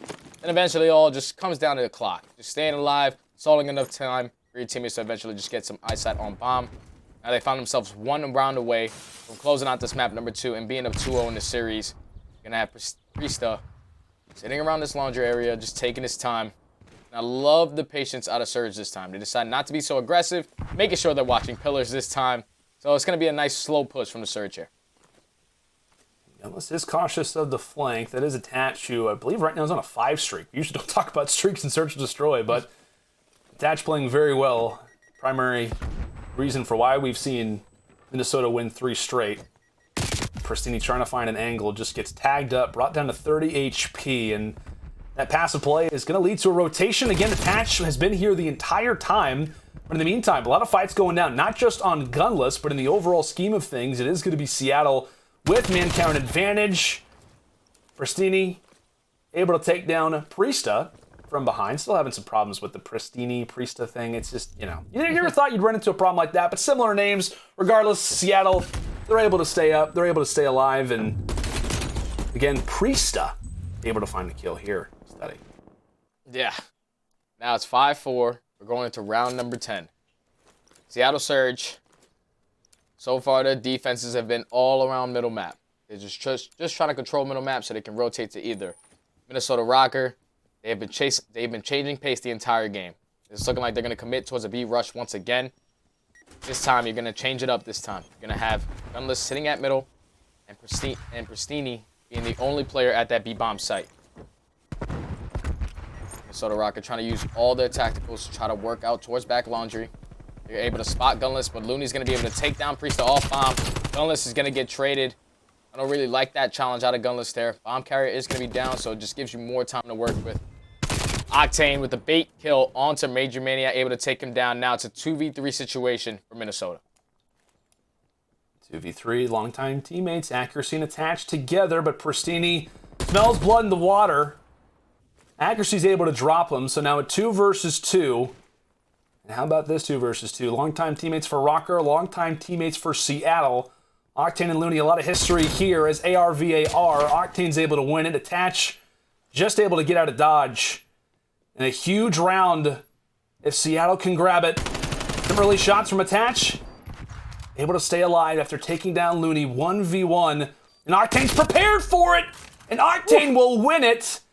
A massive 1v1 for the Surge as their golden boy Octane able to lock up the 1 versus 1, and we have got ourselves a round 11.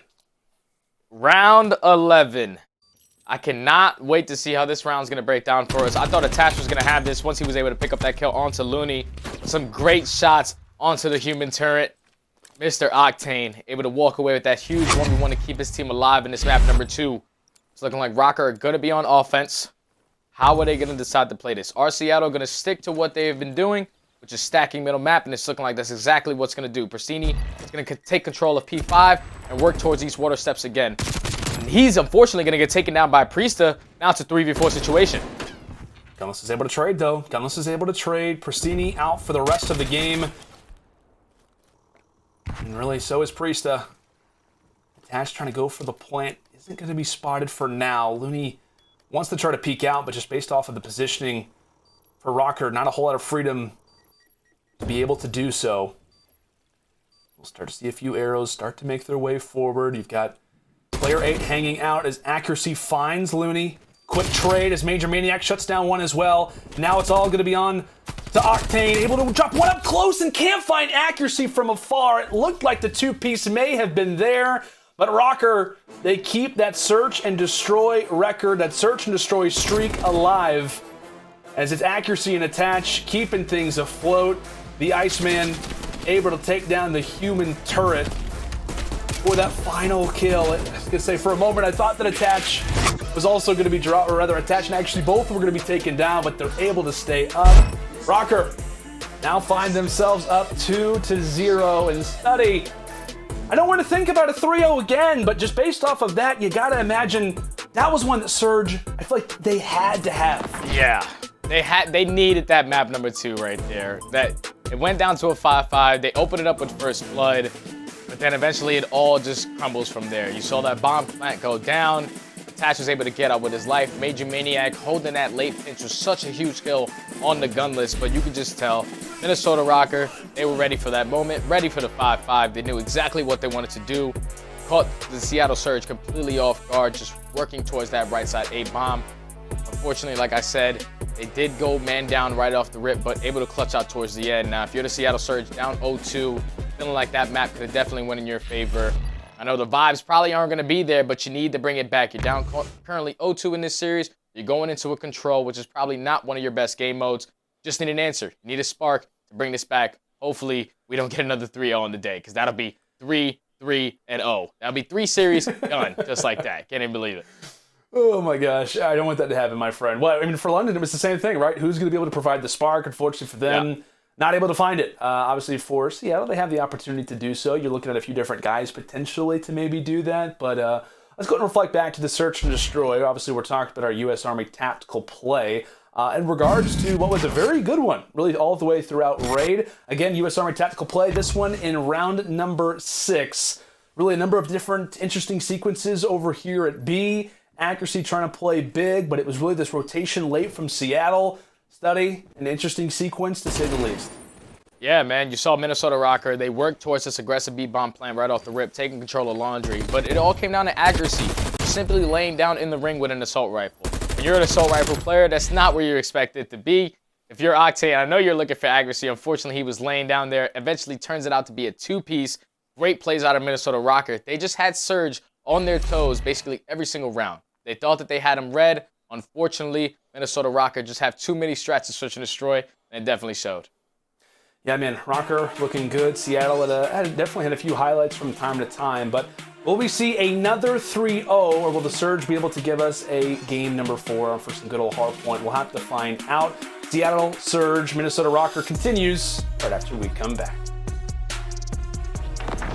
Røkkr certainly come to play. They can't stop it. They can't stop the kid. They can't stop it. Oh, Priestahh, disgusting. Accuracy's there, nice kill. Bang! MajorManiak, 200 IQ, 10 out of 10 play. Oh my word! Attach is going to save the day. Røkkr, our kings of the north.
Welcome back, folks. It is CDL Super Week, day number 2, as we are finding ourselves in the last series of the day. It's been a quick day up to this point. Røkkr v Surge currently going down. Raid Control up next, and I hope we could see some good old Moscow hard points. I mean, hey, it seems like it's so far away at this point, Study. What, the round 11 victory for Minnesota there, I feel like kind of makes things a little bit difficult, but as we take a look at our quick scope, really, it kind of tells the tape for what has been this series, right? We come into this one saying Røkkr, they need to win a hard point. They're finally able to do so. We know their prowess, we know their strength when it comes into search and destroy, keeping that streak alive, and I'm looking at that control for Seattle, hoping for a better record, but they have yet to win one. Yeah, and if you're Seattle, your backs are completely against the wall. You're going into your worst game mode statistically, but there's always an answer to come back. This is that swing map series. This can be that potential map that's able to bring you back and force it to a game 5. I'm looking at players to step up, and I'm looking at Octane and Gunless, especially on a map like Raid. it's gonna be, it's gonna be so many AR heavy maps. As long as you're just pushed up on certain ways, pushed up that water side underneath bedroom, pushed up the right side towards yellow Lambo, you're gonna be influencing the spawns. I just can't wait to see how these guys are able to put it all together on this map. Hopefully have some energy fight into this to keep this series alive. I mean, yeah, to start the year, everybody was, you know, whenever Seattle announced the addition of Gunless, it was like, hey, and I know, you know, throughout a majority of last season, like we had that graphic that I know there was some heat about, you know, saying like, hey, you know, Octane needs help, right? Sam needs help. I mean, without a doubt, you have it in Gunless, right? I mean, this guy, absolutely unbelievable, does not have the year that he wants to with Chicago last season, just with, you know, in-game stuff, in-game problems, whatever it may be, but to doubt Seattle Surge's firepower, at least with these two, would not be a smart call, at least in my eyes. Two guys you have to look out for. Again, though, Røkkr, another roster that was really kind of questioned coming into the year. Do they have too many ARs? Do they have enough slaying presence? Again, a lot of things to be proven, as it looks as if some control right now for Seattle, trying to get some time over at A. Prestinni leading the way, able to drop one up close. Gunless falls. Priestahh trying to get rid of all of that progress, and he's going to be able to do it, locking things up over at A. Well, Surge quickly looking to maybe make the rotation over at B. Looks as if they do lose Loony, so maybe a little bit of a transfer, a little bit of an audible being called in the middle of the map. Yeah, and you just see Minnesota Røkkr. They were able to ease that A push, and now they are fully set up to try to just continue to set up on these spawn kills. You're going to see Attach pushing down water steps, able to take down one. Last player is going to be Prestinni. He has to stay alive towards water steps, but look at Priestahh. So far pushed up on this yellow Lambo side, trying to fight two players at once. He's going to drop, but so much time has just been taken off the clock with Priestahh making that play that he just did. Now it's looking like the Seattle Surge are going to have to commit towards this A point and try to work some ticks. 2 kills are going to go in their favor, but here comes Priestahh once again, doing exactly what his team needs him to do. They are giving up this A point at this point, but he's pushing them all the way underneath bedroom to force those spawns for them to spawn at gym and make them just consistently try to just run forward through this raid or push through middle map. So far, 16-16 in lives for both teams. Minnesota Røkkr trying to do everything they can to just keep them out of their base. And Røkkr kind of are betting on themselves. They actually do set up somewhat of a pinch. Priestahh does get dropped. So it was a good opportunity for Røkkr. It was kind of all focused in on that push through jungle.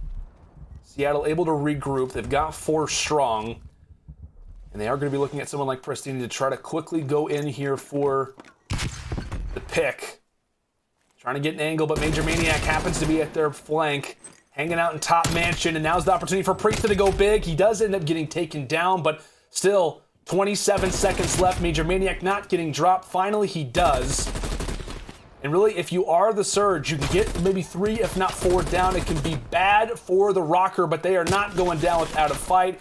Time continuing to tick away. Prestinni trying to stay up. Priestahh's going to be there for the drop. Loony also gets taken down as well. The Surge trying to rifle in players, trying to just put in as many as they can, attach from the front, accuracy from the back, a few seconds left, and there is not going to be enough time for Seattle as the Røkkr, they hold on strong, put the Surge in a difficult spot early. They try to bait him pretty much into going for that back jungle push, and they never really got the momentum over at Tiki, their study.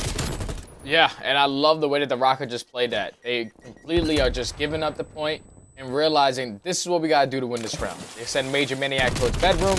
He completely is just forcing all the players from the Seattle Surge to run through P5, run through that raid, and unfortunately, they're just going to continue to get chopped down. And then you saw Accuracy just completely finesse that Røkkr, just staying alive the entire time with multiple players from the Seattle Surge trying to take him down. Great defensive round so far out of the Røkkr. Now let's see how they are able to spawn on this offense. Big round for Seattle primarily. Obviously could be one that could change the entire tide of this series. They go 3 down in the midst of some of this chaos. Let's actually go to an Astro Gaming listen-in with the Surge. Here, by the way, 1 push-up laundry that I saw. Yeah, he's blue man heady, blue man heady. Or blue man heady. I'm already bed, I'm already bed. I'm trying to hold the back here. In the back, Preston, 1 bullet. They're hitting back in middle, they're hitting back in middle, they're hitting back in middle. Fuck, I'm trying to get middle. I'm getting middle. 1 middle. I hear him kitchen. They're all 4 on you guys. I'll be in the back here. Yeah, I'm getting shot. Got one. Staying alive. 2 more here. 2 more here. 2. Nice burst. Kitchen, last guy. 4. Good job. They're gonna re-hit that, maybe? No, it's one here, picking it up.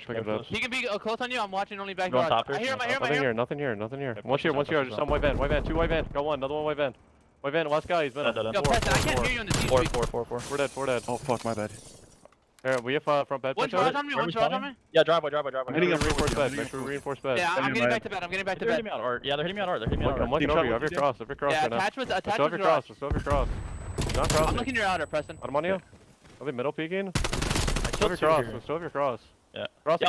Got him. I put a trophy down. Are they middle peeking? Røkkr, they grab the A point fast and early, still have a decent amount of time on the clock throughout that listen and study with Surge. I think it was Loony who called up Prestinni saying, hey man, I don't know if you're muted, but I can't hear you. And Prestinni goes, oh, my bad. So not the greatest situation in regards to the comms, but hey, in terms of this defense, they've been holding on well despite losing that A point pretty fast. Yeah, man, it's been a phenomenal round out of Loony specifically. Him being pushed up bottom bedroom, forcing all the players from Minnesota Røkkr to spawn towards that raid, towards gym side, and just try to just consistently just run forward. Loony was just being such a nuisance in their base. Eventually, he was gonna drop, but he was able to play his life so well, just forcing all those spawns, just stalling enough time for his teammates, just focus on all the kills in the back, and you heard the communication. They were just like, Gunless, you sit here, don't worry, I'm gonna continue to spawn him here. Loony even said it when they were wrapping back, he heard him in his headset, so great plays out of Loony. But unfortunately, they find themselves in a situation where Minnesota Røkkr are on this B point. So far, they have a tick and a half done. They need to try to break in quick. They got to do so. Looking at Prestinni, at least from the flank, has to try to make a play, gets up close and personal. He ends up getting taken down by Attach.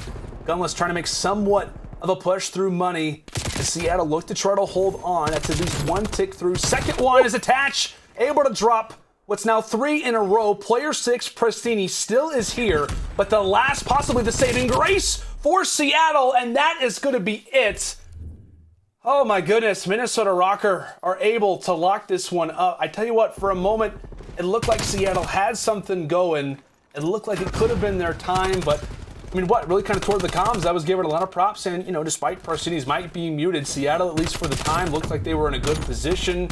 But they quickly go 3, if not 4 down, spawning toward that back laundry area. And really, whenever you lock down, you get 4 down over at that point. It is so difficult to get back toward that control area. And Surge, they run into that issue. They run into that problem. And Røkkr, they find themselves up 2-0.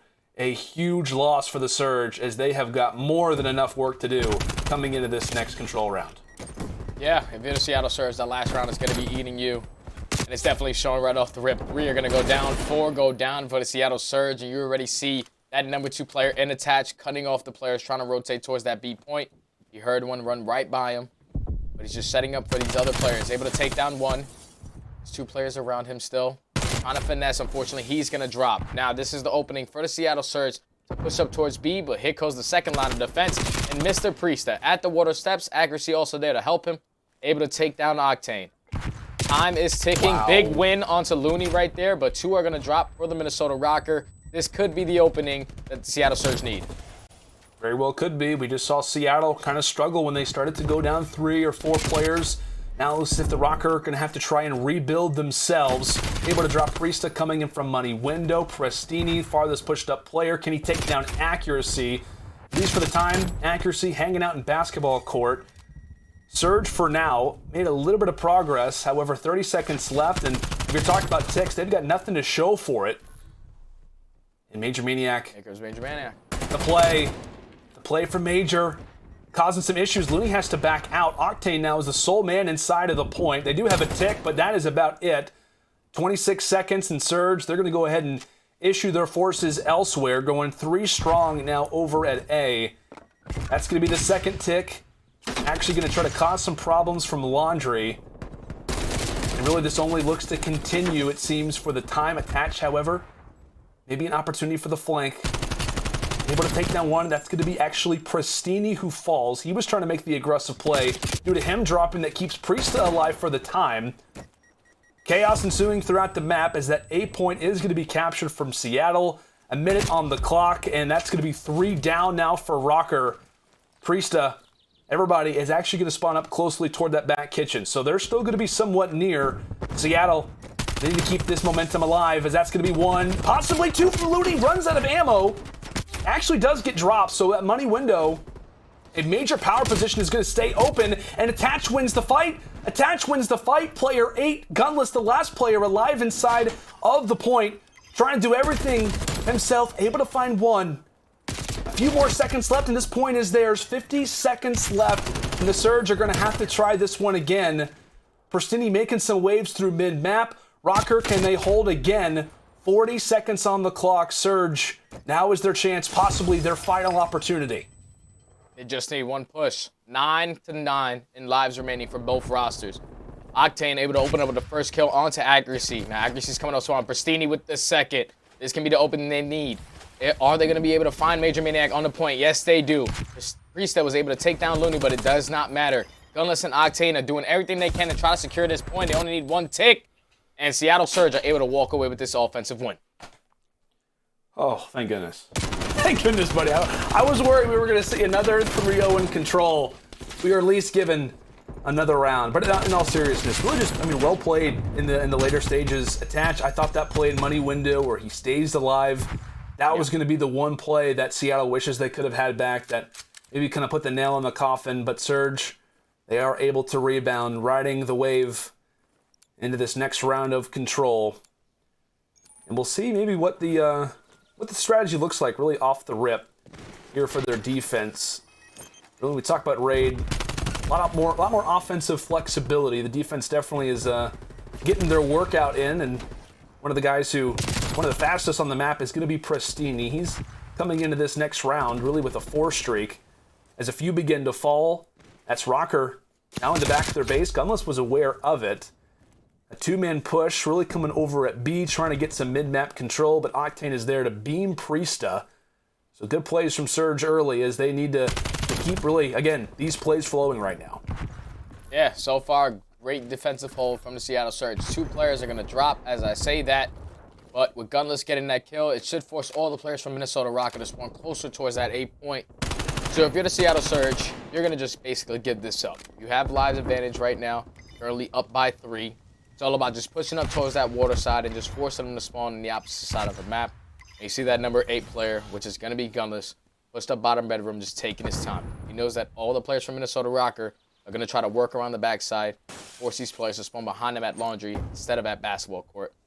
Let's see how they decide to do this. aCDy just taking his time, trying to work around the back. But Octane, the human turret, is going to be perfectly set up, able to win 2. Loony's going to get traded by Major, but so far, good hold out of Seattle Surge. Solid start. Octane does get dropped, and really because of those spawns, you do see Seattle try to set up toward Mansion. And Gunless is going to stay alive, but toward the back end, it's MajorManiak. He also drops. Again, because of Gunless's position, it's going to keep that spawn toward Garage. First wave done. As Minnesota will now continue to hone in over at this B point. A few nice picks early for Seattle. Is just going to try to delay things, right? That's what you want to do at this point if you're Surge. Just try and delay. No progress whatsoever at B yet for the Røkkr. They got a few guys actually going over toward P1 over at Ring to try to make a few sequences occur here. But it has been somewhat of a standstill up to this point. One player decides to rush on in, that being Gunless. And if you're a Røkkr, you'll take any pick that you can get, at least for the time. Priestahh tries to clear out water steps.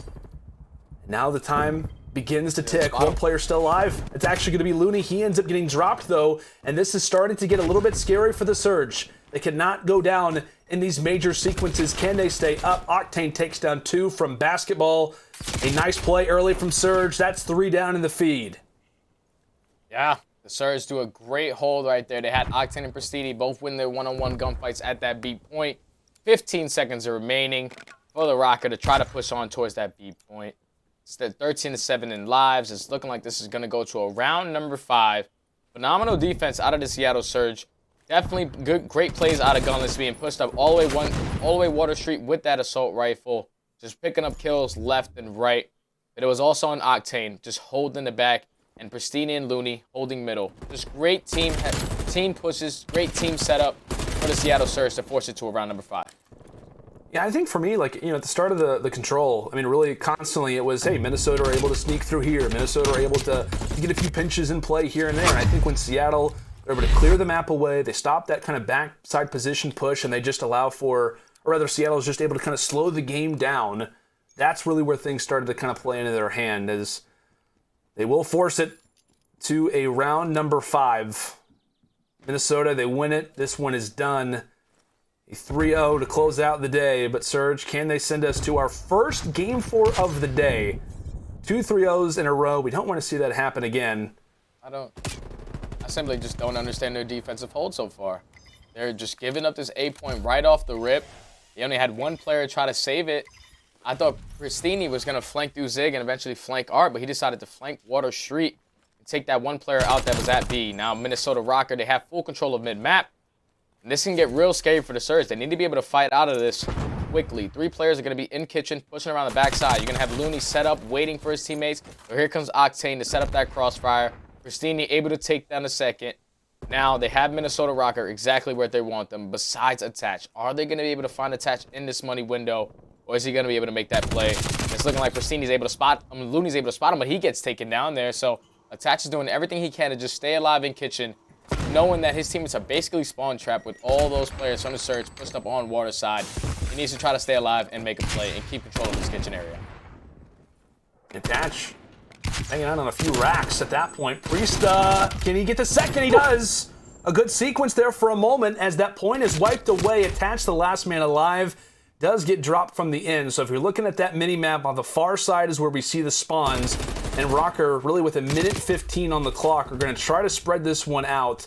They do not want to get trapped here toward that back garage angle. So player 4 in Priestahh does win his fight. So that is going to free up at least one lane of the map. But for Surge, you're just trying to keep the pedal to the metal. You're trying to keep that foot on the gas. And that's what we're seeing, at least for now. Priestahh, again, the only player really pushed up for the team, has made his way toward the backside of the spawn. So you're looking at Røkkr to try to get something going. Here comes the push, actually inside a kitchen. So they should be aware of this. Surge should be aware of the fact that the garage no longer really a primary angle of focus, but here comes Octane's opportunity, able to drop one. On the other end, the AR for Røkkr. Accuracy's able to find it, and there goes a few down. There goes a few down for Surge. Instantly off the challenge, Priestahh is able to win it. Can the Surge get here in time? That's one tick. There's the second. Here comes Octane from the skies. Can he win it onto Attach? There's one. Prestinni there for a possible trade. He also ends up getting taken down. Accuracy wins the fight, but Loony is still alive, and Seattle just barely are going to keep themselves in it for the moment.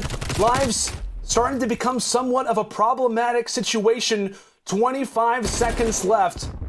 MajorManiak looking to try to find a pick. That's your opportunity for Røkkr. You find the pick, and you're in a much better position. Can they get a few down? Priestahh makes his way through the water. Accuracy at the same time is able to find the second, and that's actually going to be the worst possible situation for Seattle, as there goes one more, and Røkkr will close this one out in round 5. It looked good for Surge. In fact, it looked great for Surge. And what a moment there for Minnesota toward the stretch. They just narrowly get the amount of players down that they needed, and they're able to win it in what needed to be a close game, but it was not close enough for the Surge. And there we have it. Another W for the Røkkr, and our third 3-0 of the day, Study.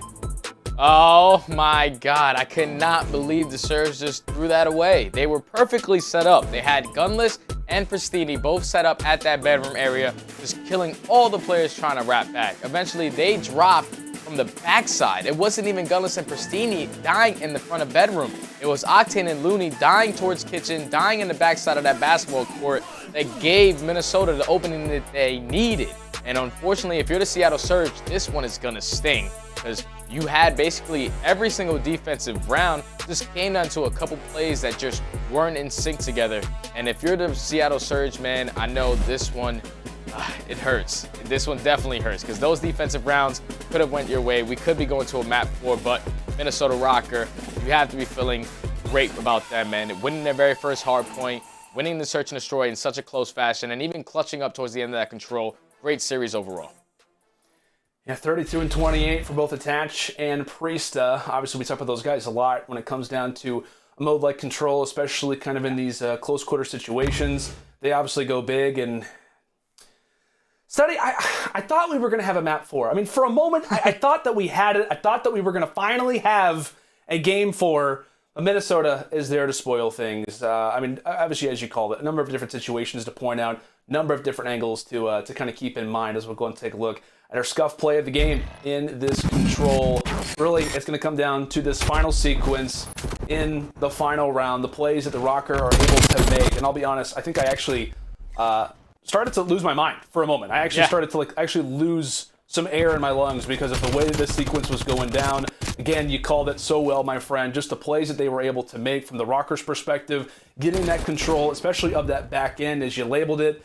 And then I think it was Priestahh through the water side who was able to at least open things up, causes some chaos, and that's the issue at this B point. If you're on defense late, you go down 2-3 players, you're not going to get those guys back. Yeah, so Loony, he made a tremendous play there. He ended up saving the point.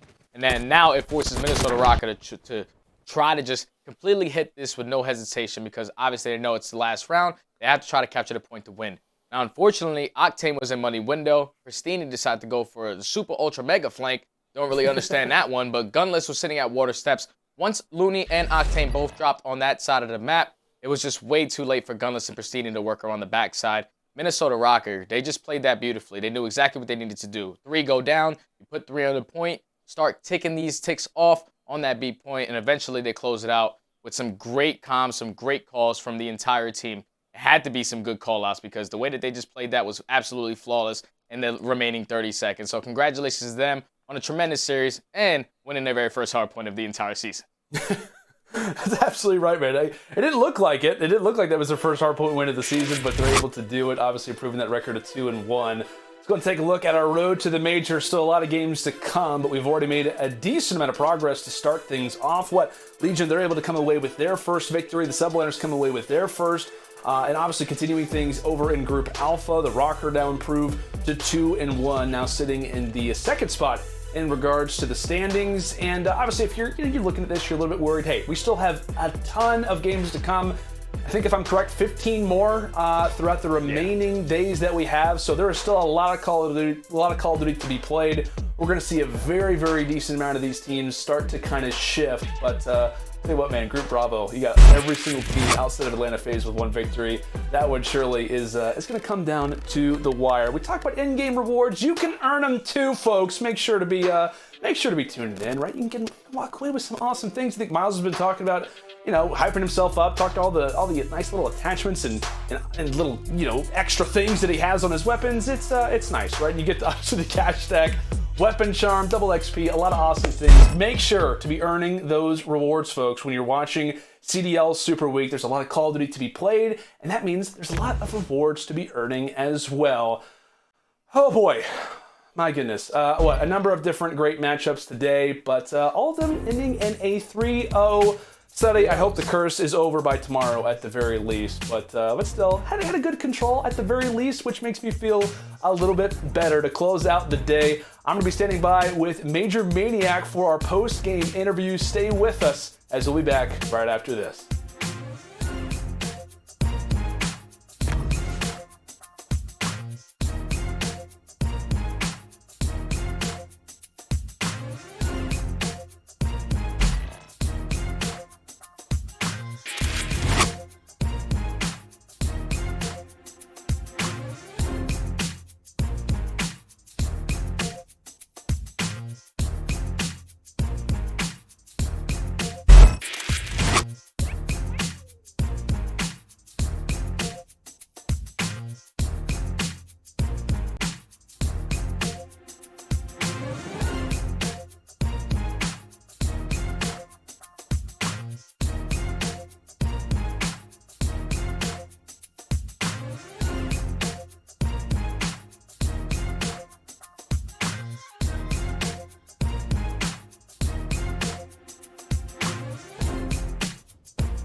Røkkr certainly come to play. They can't stop it. They can't stop the kid. They can't stop it. Oh, Priestahh, disgusting. Accuracy's there, nice kill. Bang! MajorManiak, 200 IQ, 10 out of 10 play. Oh my word! Attach is going to save the day. Røkkr, our kings of the north.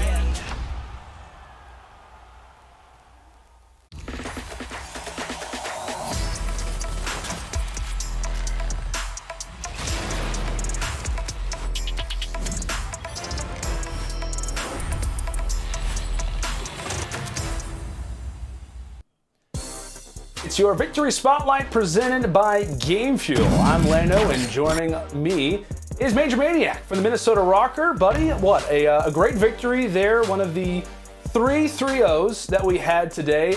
I know we actually had an opportunity, I think it was after Game 1 Hardpoint, to listen back to your guys' victory versus the, rather after your guys' victory versus the Dallas Empire. And I think it was you in the comms who basically said, guys, that was great, but maybe if we can just win a hardpoint, that would be ideal. So walk me through it. Yeah. How happy were you for you guys to get a hardpoint victory here, your first one?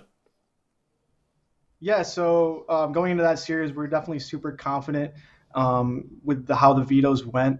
Checkmate is one of the good maps for Respawn, especially for our team. Going into that, like Checkmate specifically, there's just a few things that over the course of the last few weeks we've been working on in scrims, things like that across the board. After that Dallas loss on that map, obviously we watched that VOD back and discussed things we could work on and progress on as a team. So going into that series, we were definitely super confident in the respawns. Obviously just prepping for this super week as a team. So yeah, we ended up coming out on the hard point. There was really good rotations out of us, good holds. And we worked really well as a team. A lot of good directing across the entire board, not just one person. So I think that's super important as well. Yeah, man, absolutely. And I'm glad that you actually brought up kind of the schedule side of it because, you know, obviously from, you know, a broadcast perspective, everyone's thinking, okay, cool, we got a lot of Call of Duty to watch. But at the same time, there's a lot of Call of Duty for you guys to prepare for. You got a number of different teams to face off against as week 2 and week 3 kind of mesh. And then it's like, hey, the major's next week. What has kind of that process and really that practice kind of been for you guys leading up versus the amount of teams? Has it been a lot of hours? I know with power outages, like I know Attach was pretty vocal on social media, like he was going over to Zuma's apartment just to stay warm. How has that process been for you guys kind of throughout this last week? It was a little difficult with having no power, no water, things like that. But me personally, as a player, as a competitor, I absolutely love the idea of the Super Week. If I could play a Call of Duty competitive match every day, I think I would. So I'm a big fan of it. It's the most fun thing about all of this is just competing in a competitive tournament setting against the best teams in the league. So, I mean, for me personally, I thoroughly enjoy it. In terms of prepping, yeah, it's a little bit extra work, but just like any player, if you ask, we play every single day. We scrim every single day. Outside of scrims, where people are building their own brands, they're streaming on their own time. So I don't think the scheduling of like how much time they put in is really going to change much because of the Super Week. I think it's just more competitive Call of Duty to play, which I think is a good thing. So. Absolutely, man. More COD is what I like to hear. That's for sure. Well, it's been great that obviously things have been working out. It's obviously been great to chat with you. Got one more question before we do end things out for the day. I know we've been talking about preparation. Subliners, next matchup for you guys on Thursday. They also played today. They walked away with a very solid 3-0 victory as well. How do you guys feel coming into that particular matchup? Like I said, I'm super confident against any team. Their match today versus London, which is the other team we'll play towards the end of the week, was a really good, convincing 3-0. So, yeah, I mean, I'm excited to play that match. We just had a good series versus Seattle. So, yeah, we'll just see what happens. Love that. We Whoever actually comes have a to nice, play. Absolutely, man. Absolutely. We have a nice little full-screen graphic. Coach Brian Saint, big 3-0. Obviously happy for the team. I know it's obviously a big victory for you guys, considering, again, Super Week and all the things that obviously come into it. Major, it's been great to chat with you, my friend. Any comments for the fans, the Røkkr fans have been cheering you guys on? Yeah, of course, man. We love the fans. We appreciate all you guys' support. I personally read everything that's sent to me. So all that love, support is really appreciated, and we're gonna come and keep trying to win these series for y'all. Absolutely, I appreciate it, Landon. Absolutely. Of course, my friend. Of course, that is our victory spotlight presented by Game Fuel. MajorManiak, thank you so much for joining me, and go get some rest. Go get some lunch in, some dinner in. I don't really know, but obviously you got a lot of games to come, and wish you guys obviously the best. Folks, we got to take a look at our U.S. Army schedule coming into tomorrow. Obviously, a lot of games played today, but there are still even more to come. I promise you, we're taking a look tomorrow, Wednesday, February 24th. We're starting off the day, Empire taking on the Royal Ravens. That should be a good one. Excited to watch the defending champions. See if the Royal Ravens can start to rebound. We've also got the Los Angeles Thieves taking on Seattle Surge. Surge wanting to rebound as well. Thieves want to try to get to 3-0, and then round out the day, Chicago OpTic taking on the Toronto Ultra. Ultra been looking really good, at least as of late. Now they had, not the greatest sequence in terms of a few things, but still excited to see how our matchups obviously do line out for tomorrow. But that is going to do it for pretty much the day of action that we had today. 3 3-0s, not exactly what I would have liked in particular, but hey, obviously CDL Super Week will only continue. This is Lando Sanders signing off for the final time, saying thank you so much for tuning in, and we will see all of you here, same time, same place, tomorrow.